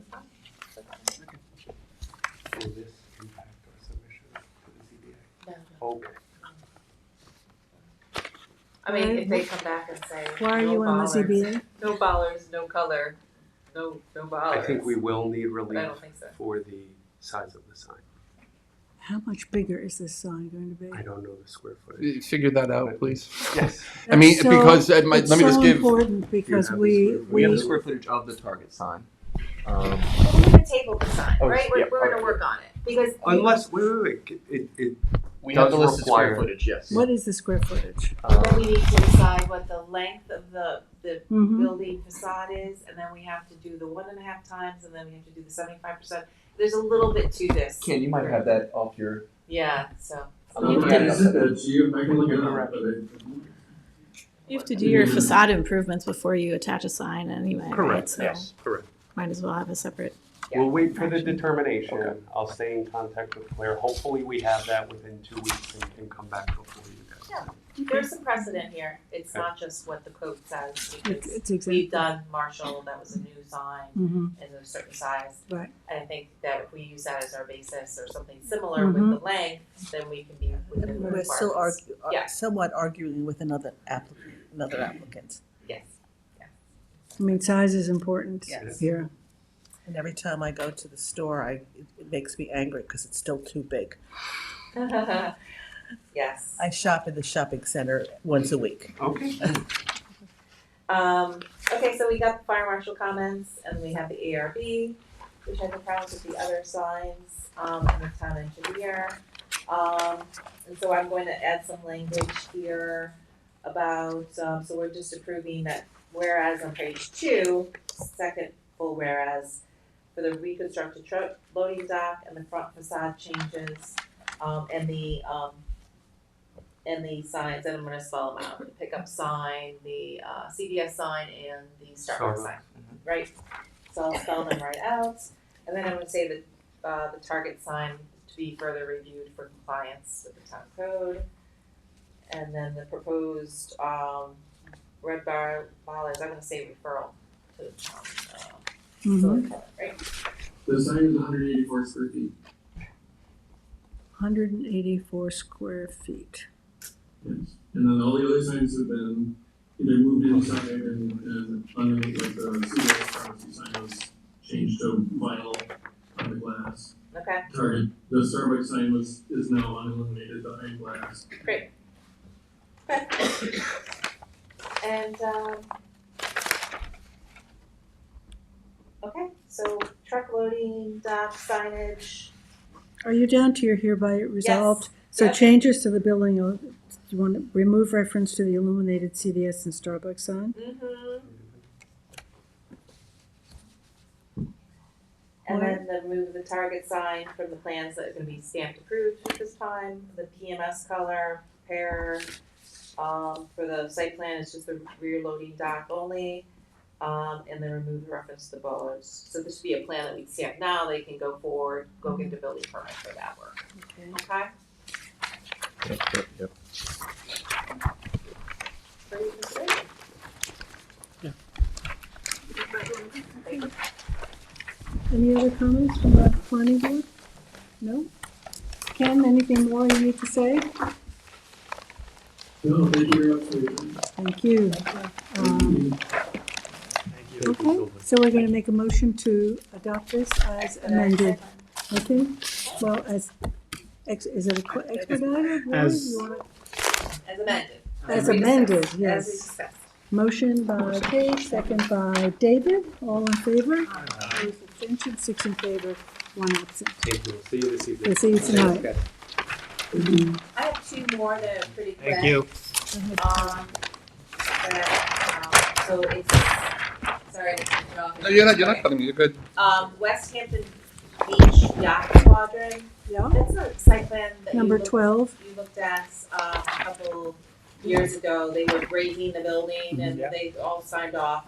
They're gonna do an IA system and they need a referral to, conservation on that. So I'm gonna deem it complete today and do the referrals, but as an expedited, no public hearing, I don't think is warranted on this one because it's just replacing the system and upgrading it to IA. If you're agreeable. There's nothing else that gets messed up on the site? No, well, they're gonna have Fencing. to really, Shall we have dig fence- up the site, obviously, but it would, we wanna get Marty's comments, right? Yeah, and I on think that. maybe some limiting fence might be important, Yes. just so that, There'll be a referral to the town engineer, Marty, and the fire marshal in this Okay. case, is that good? Yeah. Yep, so that would be deemed that complete and have the limited referrals. Motion. motion to deem it complete by Yes. Gloria, and second by Kate, all in favor. Opposed, abstention, 6 in favor, 1 absent, and then, I have one more, and that is to reschedule Chrysler Dodge number 20. That was supposed to be on tonight's meeting, but they had a failure in their posting, posting. so to when? To April 10th. April 10th, yeah. Okay, motion Motion. by Gloria, second, Kate, I'll all in second. favor? 6 in favor, 1 absent, Chrysler Dodge moved to April 10th. And then she's gonna sign my plans for Louis to Loaves and Fishes. I signed them. Okay, so we're acknowledging number 27, Loaves and Fishes sign. And did you sign St. Mary's? It was not here, so I did not sign it. Okay, Brenna, you know that the plans for St. Mary's were not here? Yes. So is this off the agenda? 28 is off the agenda. Thank you, Claire.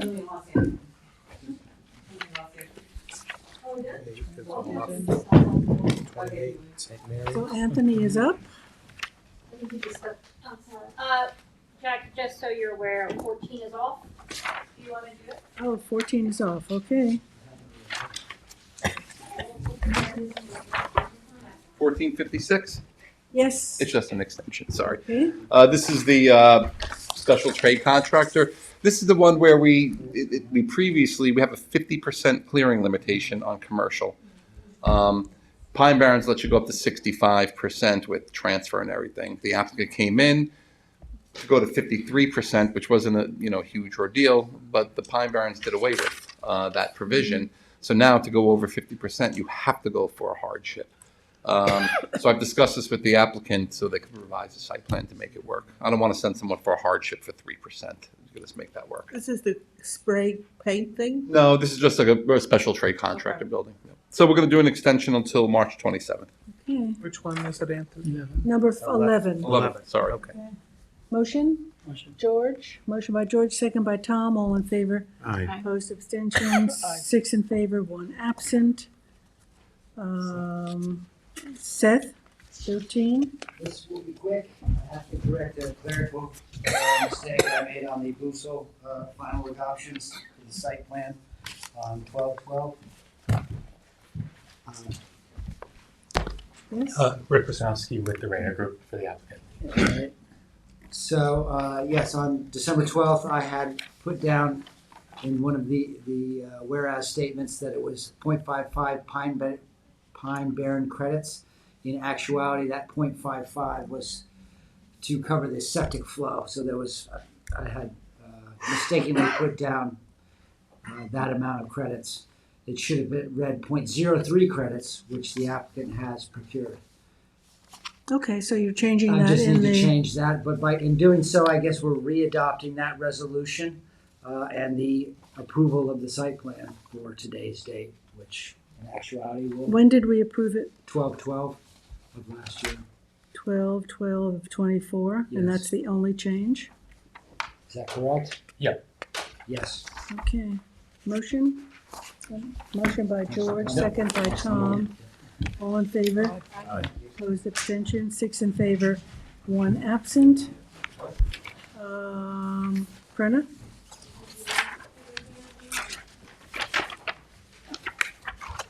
Denise Maynard?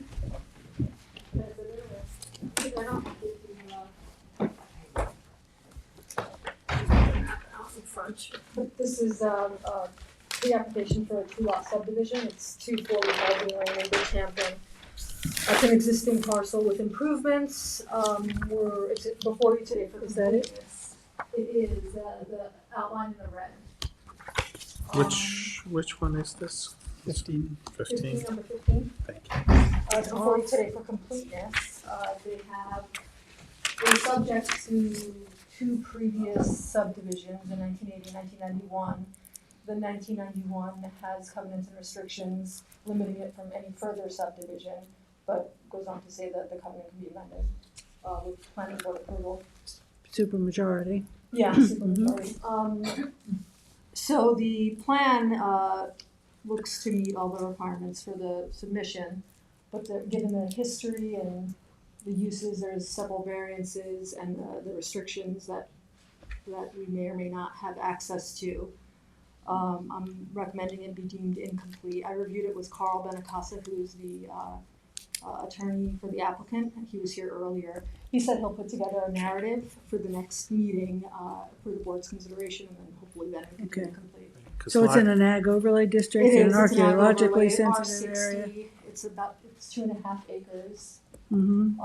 And the proposed lots would be essentially taking that small leg that fronts 240 Halsey, and separating it out from the larger body of the lot. But it does come in a little bit. It creates, it'll require several variances for both lots. More so for the smaller lot, but for both lots. One lot is 40%, it's 25,000 square feet in Yeah, it's R60 25,000 zoning. in R60, so the Right. lot area, and then the larger lot is 80,000 square feet. That lot is, will also need lot width, I think, relief, and then maybe some building setbacks, but they do have some variances, And these previous are variances. already developed lots. Yeah, there's a single-family residence on that front piece. The back building, it's been added to over time, but it was, it's CO'd as an apartment over a 2-car garage. But It's CO'd as a garage, right, with the It's apartment? an apartment above. That's what the However, CO says. Yeah, Apartment with the garage. but it definitely has more single-family residence language, and they've Yeah. added to it, and they've gotten it through the building department. They've gotten all the permits, so it's. And are there lots of other buildings there, it looks like? There are, I think, so there's a pool and a pool house, and then I believe there are 4 accessory Sheds. structures, sheds and a little storage building. So those will go on to the large lot. Yes, I believe all of them are, except for one shed will remain on the smaller lot. There's a small shed next to what looks like a garage, I think they're calling it a pool house. And the driveway is off Halsey? Yeah, the driveway off Halsey, and then the driveway to the other structure is off of a private road, I forget what that's called, excuse me, Morgan Hill. Yeah, it leads back to that Suskin property that's on the, close to the water. So this was all ag fields prior. Yeah. Yeah, look at that, wow. What year is That was that? 76. That's hard to read. That's the 62. The buildings, I think, are dated. There's been a lot of them there. Late 1800s, 1870s. So it's a historic. Yeah, and it's all pre-existing, it's historic. When was that barn with the apartments over it? Expanded, or? Yeah. I think it was 2010. I don't have all my notes in front There's of a me. ZBA decision for that. Yeah. The ZBA gave them the ability to expand that structure, which was a garage with the second floor apartment. And there was a determination in 1991 when the second time they subdivided the property. It has an abstract in GIS. I don't see the full determination, but something about allowing the apartment on the property. So that was all together as one and then they subdivided It was, so it two was lots. together with the lot to the west. The subdivision from 1980 lent to that large lot, and then in 1991, they took what was called Lot C and divided it into those 2 lots that you see up there. And then they did a lot line modification in 08. Yeah, you see this in the 80s created this lot C, whatever that is. And then this lot was further subdivided in 1991 to this lot, back lot, and this lot here, and this is what the subject of the application is. So the zoning here is R60? It is.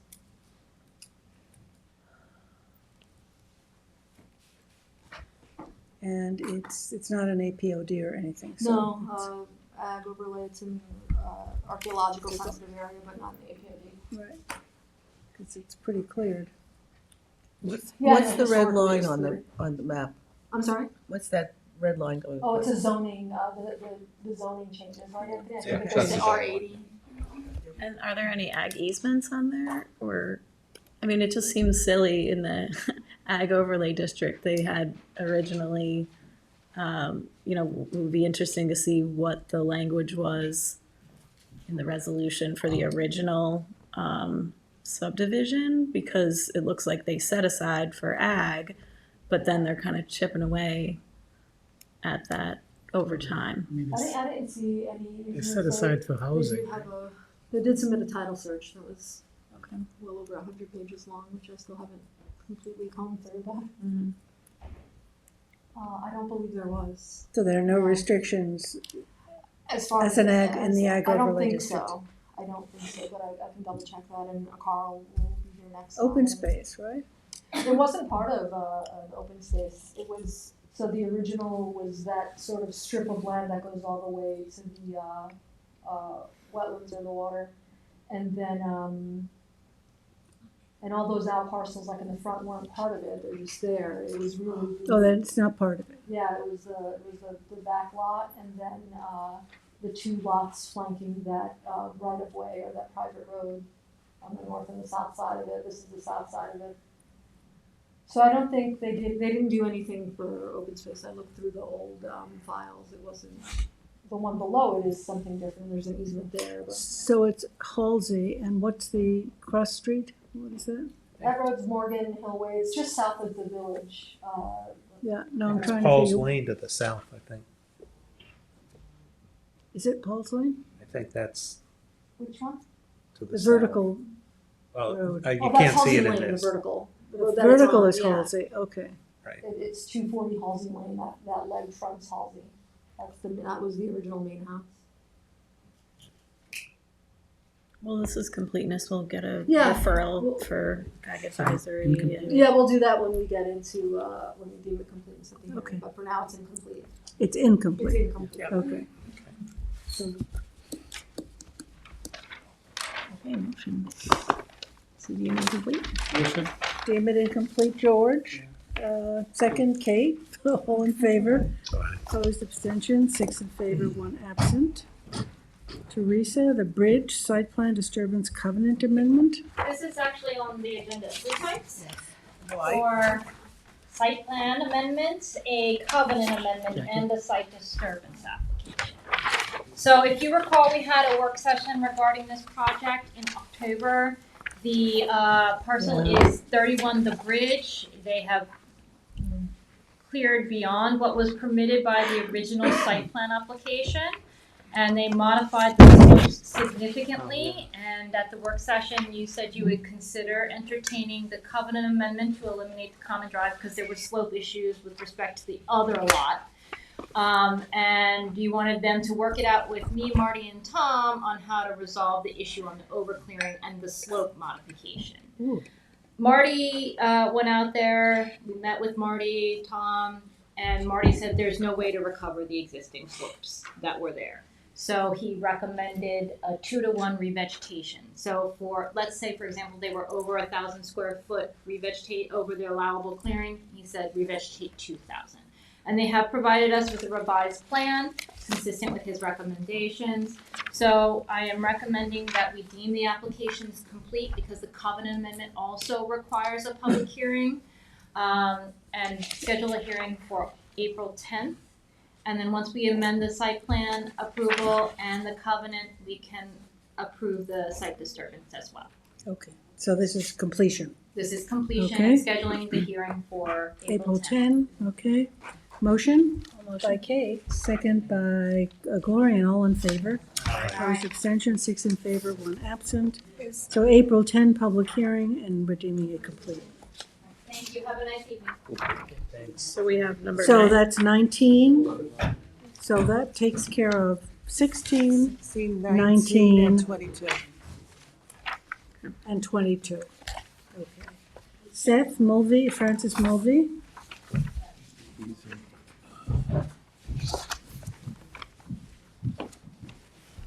Please have a seat. Pleasure to meet you. How you doing?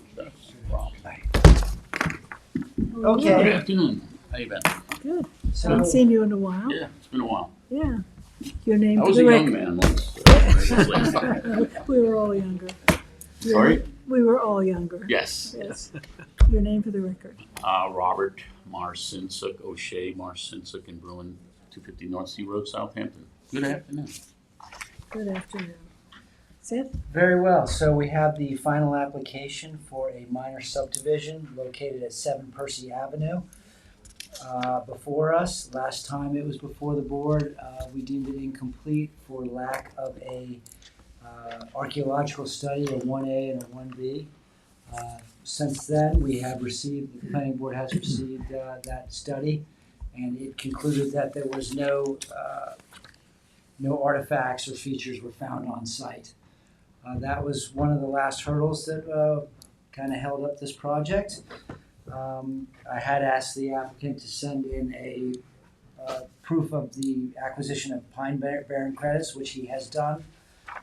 He gave me the certificate for a 0.65 pine barren credits, and which gave him permission to get the approval by the Suffolk County Department of Health Services for his septic system.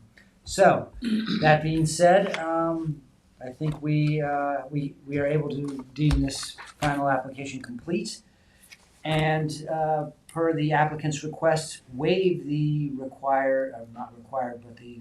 the public hearing for lack of any response to during the pre-application phase, even though that was in May 11th of 2023. So 2 years ago. less than 2 years ago, actually. Do we have a report? We have a pre-application. Because I have, my notes say this was incomplete. as in the I packet? had, in a sense, backtracked. It should never, the report shouldn't have been, I guess, accepted because it was in the archaeological study, or sensitive area, and no study was performed. However, that report was No, but I'm approved. saying, do we have a report to look at today? Oh, the Because- archaeological because- study? No, she's talking about her. She's talking about the pre-app report. Yeah. Oh, well, it was approved by this planning board. I thought I you don't- just said, what am I missing? You guys did a pre-app in 2023. This is the final application. And do we have a report for the final We application? don't prepare reports for final applications, ever, We did. never. Well, I'm lying to you. I just lied to you, Gloria. Sorry. We do reports for commercial site plans. We do staff reports. On final subdivision applications, we don't do reports. this is in a residential area, right? Yes. And it's a, Surrounded was by- there a hearing in 2022? 23, May 11th of 2023, there was a public hearing conducted, yes. And? And there was no comments and No one showed up. No one showed up and But me. nothing was written. And Okay, but how about a 30-day written comment period? there was a written, in the past, there was and nothing was I submitted. think we should do another one. Yes, This will create two substandard Two lots. lots. and they had secured a variance for. So, well, I was just going to say, they got the variances, so there was a public hearing on that At the ZBA. at the ZBA, Ah. subsequent to that, so. So that's But they've had two two hearings. Correct. And was there any turnout? No. All right, so a 30-day written comment period. Deem it complete and waive the public hearing and a 30-day 30-day. written comment period. Fair enough. Okay. Very good. Motion by George, second by Tom, all in favor? Opposed, abstentions, 6 in favor, 1 absent. Thanks, Very good to good. see you, Bob. See you again soon. Yes. Thanks for coming in. Anthony, you have Hampton's Collective. Yep, this is, everyone knows the site there, the old Meacox Gardens, right? Is that what Yes, it's called? that's- The old yeah. Meacox Gardens site. So this is where they want to utilize just a portion of the space there for cannabis retail. We did a pre-submission conference report on this. The applicant has submitted a formal application. I got the traffic study today, which I'll forward to the planning board. And I'm still waiting for the engineer's review. So right now, we'll deem the application incomplete. Okay, motion Motion. by I'll Gloria second. and second by Kate, all in favor. Aye. Opposed, abstention, 6 in favor, 1 absent. We did number 20, 19, 20, we rescheduled. Seth, 21, If I may, I have the applicant and his representative here for number 23. okay, so we'll go jump to that. So we start with that is Hampton 2 Hampton Avenue. 2 Hampton Avenue, North Sea. This is site disturbance over clearing. Yes. Hello again, Robert Fischetti, Fernand Fischetti, 320 Hampton Road, Southampton, for the applicant. I have my client Vicente Repetto here. How are you? And we also have Ed Noeski from Martyrs here with us. Oh. He prepared the revegetation plan. Good. So this came about, we were in front of this board actually last year or the year before for a road abandonment that was approved by this board, by the highway department, by everyone involved, and we went to record it and we found out it wasn't available to us. There was this old file maps and apparently that lot. Is this an old file map? Yes, so when the developer did it, apparently he had lumped that in. So we didn't do the road abandonment, but in maybe jumping the gun a little bit, my client did some clearing, so we now have to rectify that. Because he thought he was gonna have some additional square footage. So It doesn't. anticipated some, so we're proposing to revegetate, So you had cleared all the way into what was a road, right? And into the other portion of somebody else's road. Is that correct? Seth? Oh, Looks I'm like sorry. you did. I'm checking my numbers. Yeah, the back area there, they had pushed the envelope towards the back for clearing, so. Is that your question? I'm sorry, I was. No, my question is this driveway that gets in, have they That cleared driveway is the other different, half of the actually. portion? yeah, that's not our property, the red is only ours. Yeah, Jackie, my guess is, and I don't know this, my guess is when they went to get the building permit for this, road review required some improvements to Hampton Avenue, I'm assuming? We didn't do, when my client bought it, it was built, so I believe. Yeah. What you're seeing here is what was required of the engineer. They require X amount of work to be done within a private road.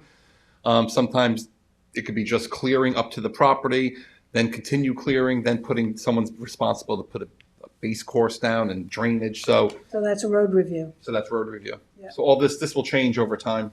As lots get developed, if they get developed. Where do I think the issue seems to be that you were looking to take that sliver of property. We thought to the rear was available to us, it turns out it's not. So it changed our not specific location of clearing, but just the overall percentage, yes. So you overcleared because you were expecting to, that to become. And we were all the way up to the point of recording, this board had approved, everyone had approved, so we just got a little off track. So we're here to fix that with this revegetation plan, and it brings us back to 50%. It's at 65 now, so they're proposing around 5,700 square feet of revegetation. Martyrs put together the revegetation plan. He and I went back and forth on spacing of the trees. Again, it's going to be sistered on to the back half of the property. So what kind of trees? Yes, we have photos of the types of trees. Is that the latest area? Scarlet, white, oak. They originally had proposed a bit more flowering dogwoods than I was comfortable with, so we switched that around. The scarlet and white oak. No, the latest aerial. Yeah, that's the latest. But it is not. That's not correct. That's what I figured. I'm looking at the plan and realizing they cleared all the time. Right. Unfortunately, that's October of last year. Okay. That's So more has been cleared? No. No, just the driveway has been straightened out, I guess. And moved over. I guess technically speaking, that it's a straight shot from the garage all the way out to Hampton Avenue. So you have part of the driveway to revegetate and everything else that's been cleared. cleared? The survey is correct.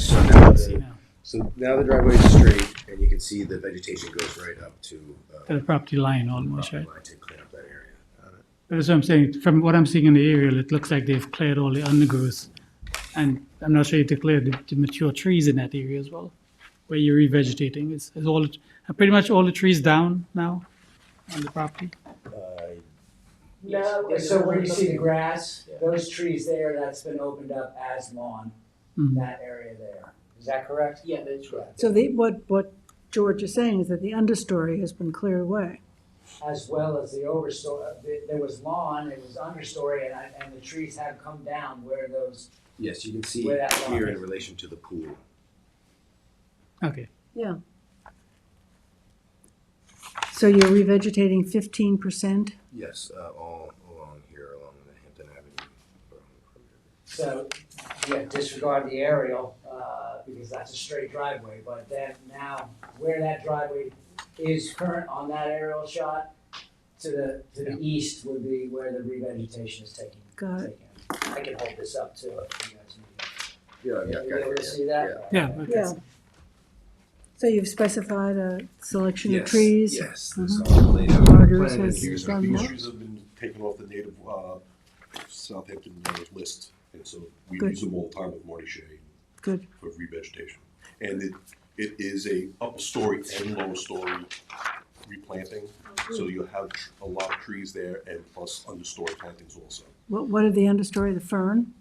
Blueberries. Sweet, Yeah, we have sweet pepper bush? blueberry, we have Blue inkberry. stem, blueberry. Good. Yeah, so it's a mix of everything, and Marty Shea doesn't like anything planted out like natural, formal, has to be natural. Has to Natural. be all mixed together. Good. Looks good. Okay. Okay. Any other questions? Thank you.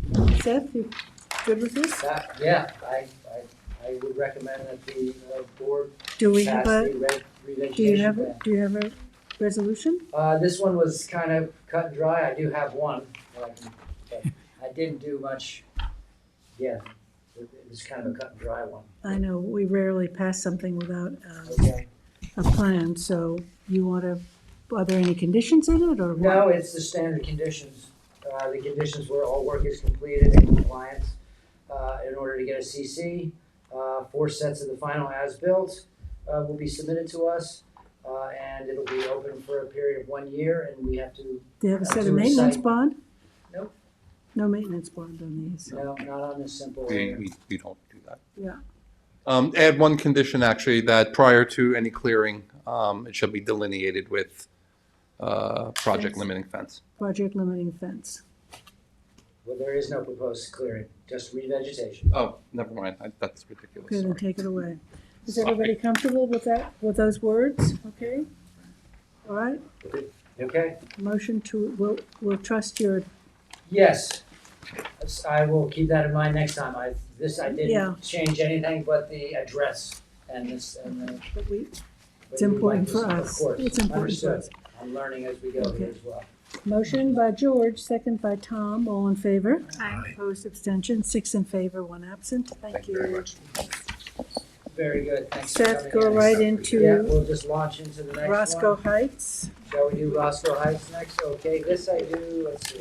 Go back to Yeah, 21. Rolling Hills, right? Rolling Hills, Lot 2 is Rolling next. Hills or Roscoe? You Well, name do it. 21, you might as well go back. Yeah, go back, Okay. start from the. So we should have Michael Candenoff, Oh, yeah, perhaps, 21. the applicant on Zoom. Okay, Do you have applica, do you have, That's a lot of clarity. Maybe. I do have, Very close. I do have 2 copies. Hi guys, I'm having a little trouble. I'm getting it again. You could read. okay, we can hear you. If you wanna- Okay, so Jack, you wanna pass that down to somebody? this is lot number 70, That's 2. Rolling Hills, Section 2, which is a 1967 subdivision. We're focusing on 26 Breezy in Noyak. It's R40. This lot is 21,711 square feet. It is permitted by 33067, 60%. It's hard to tell from the aerial, but this property is on the side of a hill, so that is a large retaining wall there to the south. It is constrained property because of the fact that there was significant grade. The applicant was mindful that there was an APOD restriction and had done his building and had gone ahead and started to revegetate the site. He was also cognizant that there were natives, so the site was revegetated without our approval to a certain extent, at which point a survey was submitted that showed it was pretty much in compliance. It had missed by about a percentage out of the 60%. So it was flagged, shown to me, at which point I went out, made a site inspection. I was happy to see that effort had been made, but if you looked at it in terms of what had been disturbed, it was more like a 30% with a 10% natural existing down there. So we It looks went like there's an about, awful lot of just open sand. yeah, at that time, yeah. At that time. Yeah, this is the height of building. I mean, we can see the level of disturbance. Yeah. So that's what I saw, just like you're saying now. But if you go to the site now, a lot of planting has taken place since then. Where is it? 26 Breezy is North Sea. It's kind of on your. No, but I mean, do we have a current aerial? Yeah, I'll have to. A current No, aerial no, now. what you say is. Well, this is, You got a street I mean, that's view? nearly 100% cleared, so. Well, so I had said 10% there on the edge that had not been disturbed. 30% kind of needed to have significant planting, which has taken place. And I had gone there and decided we needed to augment. This was great effort, but we needed a lot more plants. So I do have the version that was updated. We did get 300 blueberries installed and 289 bayberries. He had gone ahead, the applicant, with 13 white pines, 14 white oaks, all of 7 foot and 5 inch caliper. And I also had noticed that no grasses had been put in. So recently he updated his revegetation to show 100 switchgrass and 100 sedgegrass. Again, this would be along, like scallop shape around the building. Would you, I can hand out some copies. I'm not sure if anybody here, but I'm here. And here is the applicant who would be happy to address any further questions. It's impossible to read. It's a tough one to read. You can see that they're called out on the sides, the different Switchgrass, Yeah. sedge. and their quantities. He's been showing me photos of the plantings throughout. And have you been back I've to the been, site? I've been back, yes. It's a tricky situation on the hillsides. I've dealt with it before. What does Marty recommend for that kind of grade? I spoke to Marty, and he had recommended a Grasses? fern that was not available. So there was a specific fern. I have it in my notes, and I Mhm. have it now on my revegetation list. Right. If you run into a grading situation, something I approached him about a fast-growing variety that can stabilize a regraded area. Does he know that that fern is not available? No, I mean, I hadn't gotten back to him. You know, we do a lot of But it's grasses only- when this happens. Grasses That's what I ended usually. up. You could see, Jack, if you look in here, I mean, every single one of these properties is built with retaining walls as well. To hold out. And what happens is when it gets to the building department, they show the clearing, if the property's wooded, they show the clearing complies, that's good, that's what it shows. But with a lot of these properties, rolling hills, there's a few in Middle Line Highway, once they start going in there and they try to deal with these slopes, I dealt with a major one maybe a year ago, and you have to put in retaining walls, I mean, it starts messing up everything. The Because you can't equipment- limit it to the retaining wall, you have to do around it, and then all of a sudden, you need more area for the retaining wall, and then this becomes, you know. So here's a suggestion that I have. Let's deal with this, get a vote on it. Yeah. We have very little left. Yeah. We have an extension. I have one more. And a signature. But Corner for my house. what I'd like to do is, since you're a re-veg person and Anthony and we have three people here. Kate has submitted some interesting information about clearing, APOD, et cetera, that we'll take up with Janice. But let's spend 5 minutes talking about it, because these are people who are dealing with it all the time. Well, I think I want to just call out something that you said, Seth, and that, sure, they may have made an effort, but I mean, the lot is completely clear. They made an effort to revegetate, but that's not the intent of the law, is not to take away and then put back. And you're aware of that. I'm speaking to the applicant. Okay, well, maybe we should just take a vote on this and then just have a general conversation. That's what I'm Sure, talking about. Yeah.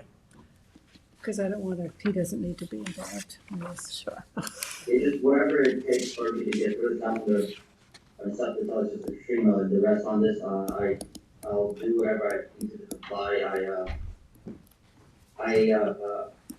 planned more than whatever stuff required me to do, I did. Going the extra mile. The clearing of the lot just got away from us. I didn't expect this whatsoever. And whatever you guys could be gracious on this for me, I really appreciate it.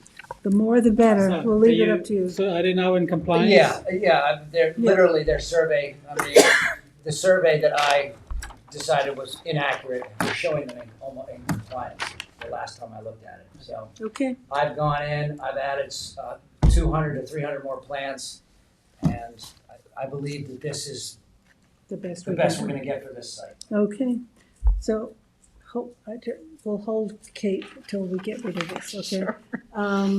Motion, is everybody satisfied? Motion by Tom, second by George, all in favor. Opposed, abstention, 6 in favor, 1 absent. Thank you. Don't go away, Seth. Thank you. No, I'm gonna Okay. hand out, No, I do you have have one more. a minor alteration to the resolution. Thank you. For Roscoe Heights, I did put in a condition. I believe Daphne Vaughn, the representative, is on Zoom. Or maybe not, she said she was. This is an additional, this is a change or a correction or what? What's the? I was adding a condition. It's a revegetation It's a plan. revegetation as well. Number 24. Roscoe Heights, 32 West Trail Road, North Sea. Yes? Right? She's not on. She's not on. Okay, We'll deal with it then. I can handle it. So, yes, 32 West Trail, North Sea, in the CR 200 zone, allowed 50% clearing, has, according to the survey, 55.7 clearance. They have, Surfside Environmental has submitted a revegetation plan for the 3,390 square feet overage. I have looked at this said plan, and I noticed on the front of the survey, it says disturbed underbrush in the area of non-disturbed. So I told the applicant I had not seen that one little note that we need to rectify that situation up front. I had been out to the site, I measured out by foot, it was about 60 by 25 where we have pines and oak, where it was just moss underneath, and they, I guess, had kind of cleaned it up on their own. So I had asked her to please, as a condition of our approval, to also add the understory revegetation to that area so that we can also rectify that disturbance of the front area for 15, it's about, 1,500 square feet. So I put that in there as a condition of your approval. Otherwise, we're looking at 3,390 of revegetation. The proposed species assortment would be red oak, scarlet oak, and white oak, all of which would be the 2 to 3.5 inch caliper. Then we followed by an understory composed of inkberry, maple leaf viburnum, black chokeberry, and blueberry. So it was befitting the area, and I saw no reason to hold it up. I thought this would be good for the planning board to look at, if you were okay with that condition to the front, adding more understory to the front. Yeah. Any questions on this? No. Any questions? Didn't have any there. Okay, so we can have a motion to approve this? Motion by Gloria and second by Kate. Tom raises his hand. Or Kate. All in favor? Opposed, abstention, 6 in favor, 1 absent. Anthony, you have a Dime Community Bank sign. Yep. Everyone knows this building, the corner of Snake Hollow and Montauk Highway in Bridgehampton. I think it's a Farrell building now, actually, an office building. Yes, it is. So there's a Dime savings bank in there, and I don't actually know where this sign is, but they're there before the zoning board now for a sign over the door entrance, and I'll show it's very, very small. And they're there before the zoning board because you can't have, the code doesn't allow signs facing the parking lots, but that's where the entrances are to these. So there's no size issues. It's just because it's facing the parking lot, so you can see it's just a sign over the door. Yeah, in the I was Dime. just there today. Yeah. Yeah. It does have to go to landmarks because it's in the Bull's Head Historic District, so we are sending it to them. But I don't know if the planning board had any referral comments to the zoning board. My comments would be the planning board didn't identify any issues with this. I mean, I just Okay. saw a I letter was just from there. the CAC, and I don't know whether it was to us or in the paper about that building and the 11 signs. They're oversigned everywhere on that building. Yeah, I mean, and I you know, That's Farrell. and we are aware the zoning board raised the questions, before this applicant, which we didn't obviously, so we are aware of them. Okay. We're trying to figure. Yeah, Okay. okay. And I'm not sure where I saw the letter. Yes. So the resolution is just to adopt the referral comments to the ZBA, no Okay. planning issues. A motion, George, second by Tom, all in favor. Aye. Opposed, abstention, 6 in favor, 1 absent. And then the last is you have an extension, Brenna. I do have an extension, I wrote it up as a 90-day extension, but I think Kevin Rachel, from Rachel David Law might be on there. Wanted to ask the board for, I think, more time we can do it twice, right? Anthony, we could do an extension. Yeah, I mean, we you know, They, so part of the, it was approved in June of '24, and they had their 6 months. This would be their second extension. They were having issues getting a pre-existing CO because of the age of these things now. You have to get affidavits from someone living and testimony or whatever, or an affidavit rather. And so I think it took some time to get to that, and then they've been in with the building department, and they need that to secure their approval from county. So I just don't know if Rich. So what's the maximum? you know, you could do. I mean, I've done it before. You know, you do a 90-day extension. The applicant's saying, I'm not going to be able to do this within 90 days. I wouldn't do more than, you know, 2 90-day extensions, but I don't have any issues with Two 90 days, But yeah. he's already had an extension. They've Yeah, had one I mean- extension. This would be the second one. One 90-day extension. But when we do approvals, it's very, very common for these that get extended over a year on a lot line change in particular, because they got to go and get health department approval after you've given them the approval, and that is a big holdup as well. So. So let's approve a 90-day For 100, extension so on this. 108. Oh, and a 90 day. Okay. Yeah, they've had one, this is a second, but If we need more time, they can. they can come back quickly for an extension. She wants to chime in. Hold on. Oh, are they? Oh, there they are. Right. Good afternoon, everyone. The attorney for the petitioner, Rachel Davey, of Davey Law, 220 Main Street, Center Marches, New York 11934. I just wanted to ask for a courtesy of 180 days. I'm sorry, I was in a meeting, so not sure if this was already said, but part of the condition for the approval for the lot line modification is that my clients obtain a certificate of existing use, which we have scheduled the inspections. Those took place, their inspections had to go back one time, and that is in before the town building department right now for consideration. We're advised that that process is to take 4 to 6 weeks. And that just really, I think, went in within the last week or so. So I would like the courtesy of 180 days, being that the town is gonna take at least 45 days to process that application. And I still have to go back to the health department once I have that CEU and complete other things that are dependent on that CEU being issued first. Well, we typically give 90-day extension, you've already had one, but you can easily come back after another 90-day extension and get another extension if you're still in. But we don't. Of course, it's just that my client has to pay for the extension, and right now it's in the town's hands. I have no control at deadlocks until the town processes the CEU, which I'm told is about 4 to 6 weeks out. Right. Well, we can do a 90-day and then come back and we'll do another 90-day. But we typically do not do a 180-day extension. Is there any way to have the extension be waived on the next request under the circumstances? Because the town is going to utilize majority of that 90-day time, being that the CEU is a condition and it's good. The planning board can't waive fees for anybody. So you know, the conditions are what they are. You still got to go to health department, which is going to take you forever. It just is what it is. We started that process, they're just waiting on the CEU. Yep. Is what I'm advising. Yeah, the planning board can't waive fees. They have no ability to do that. So we're ready to act on a 90-day extension. That's it, Prina. Okay. Okay, a motion for a 90-day extension by Tom, second by George, all in favor. Opposed, abstention, 6 in favor, 1 absent. So you have a 90-day extension, and then whatever happens, you never know what's going to happen. Thank you, have a nice afternoon. Thank you. I did have the resolution. I never handed Okay, it out. I think we've done it. So motion to adjourn?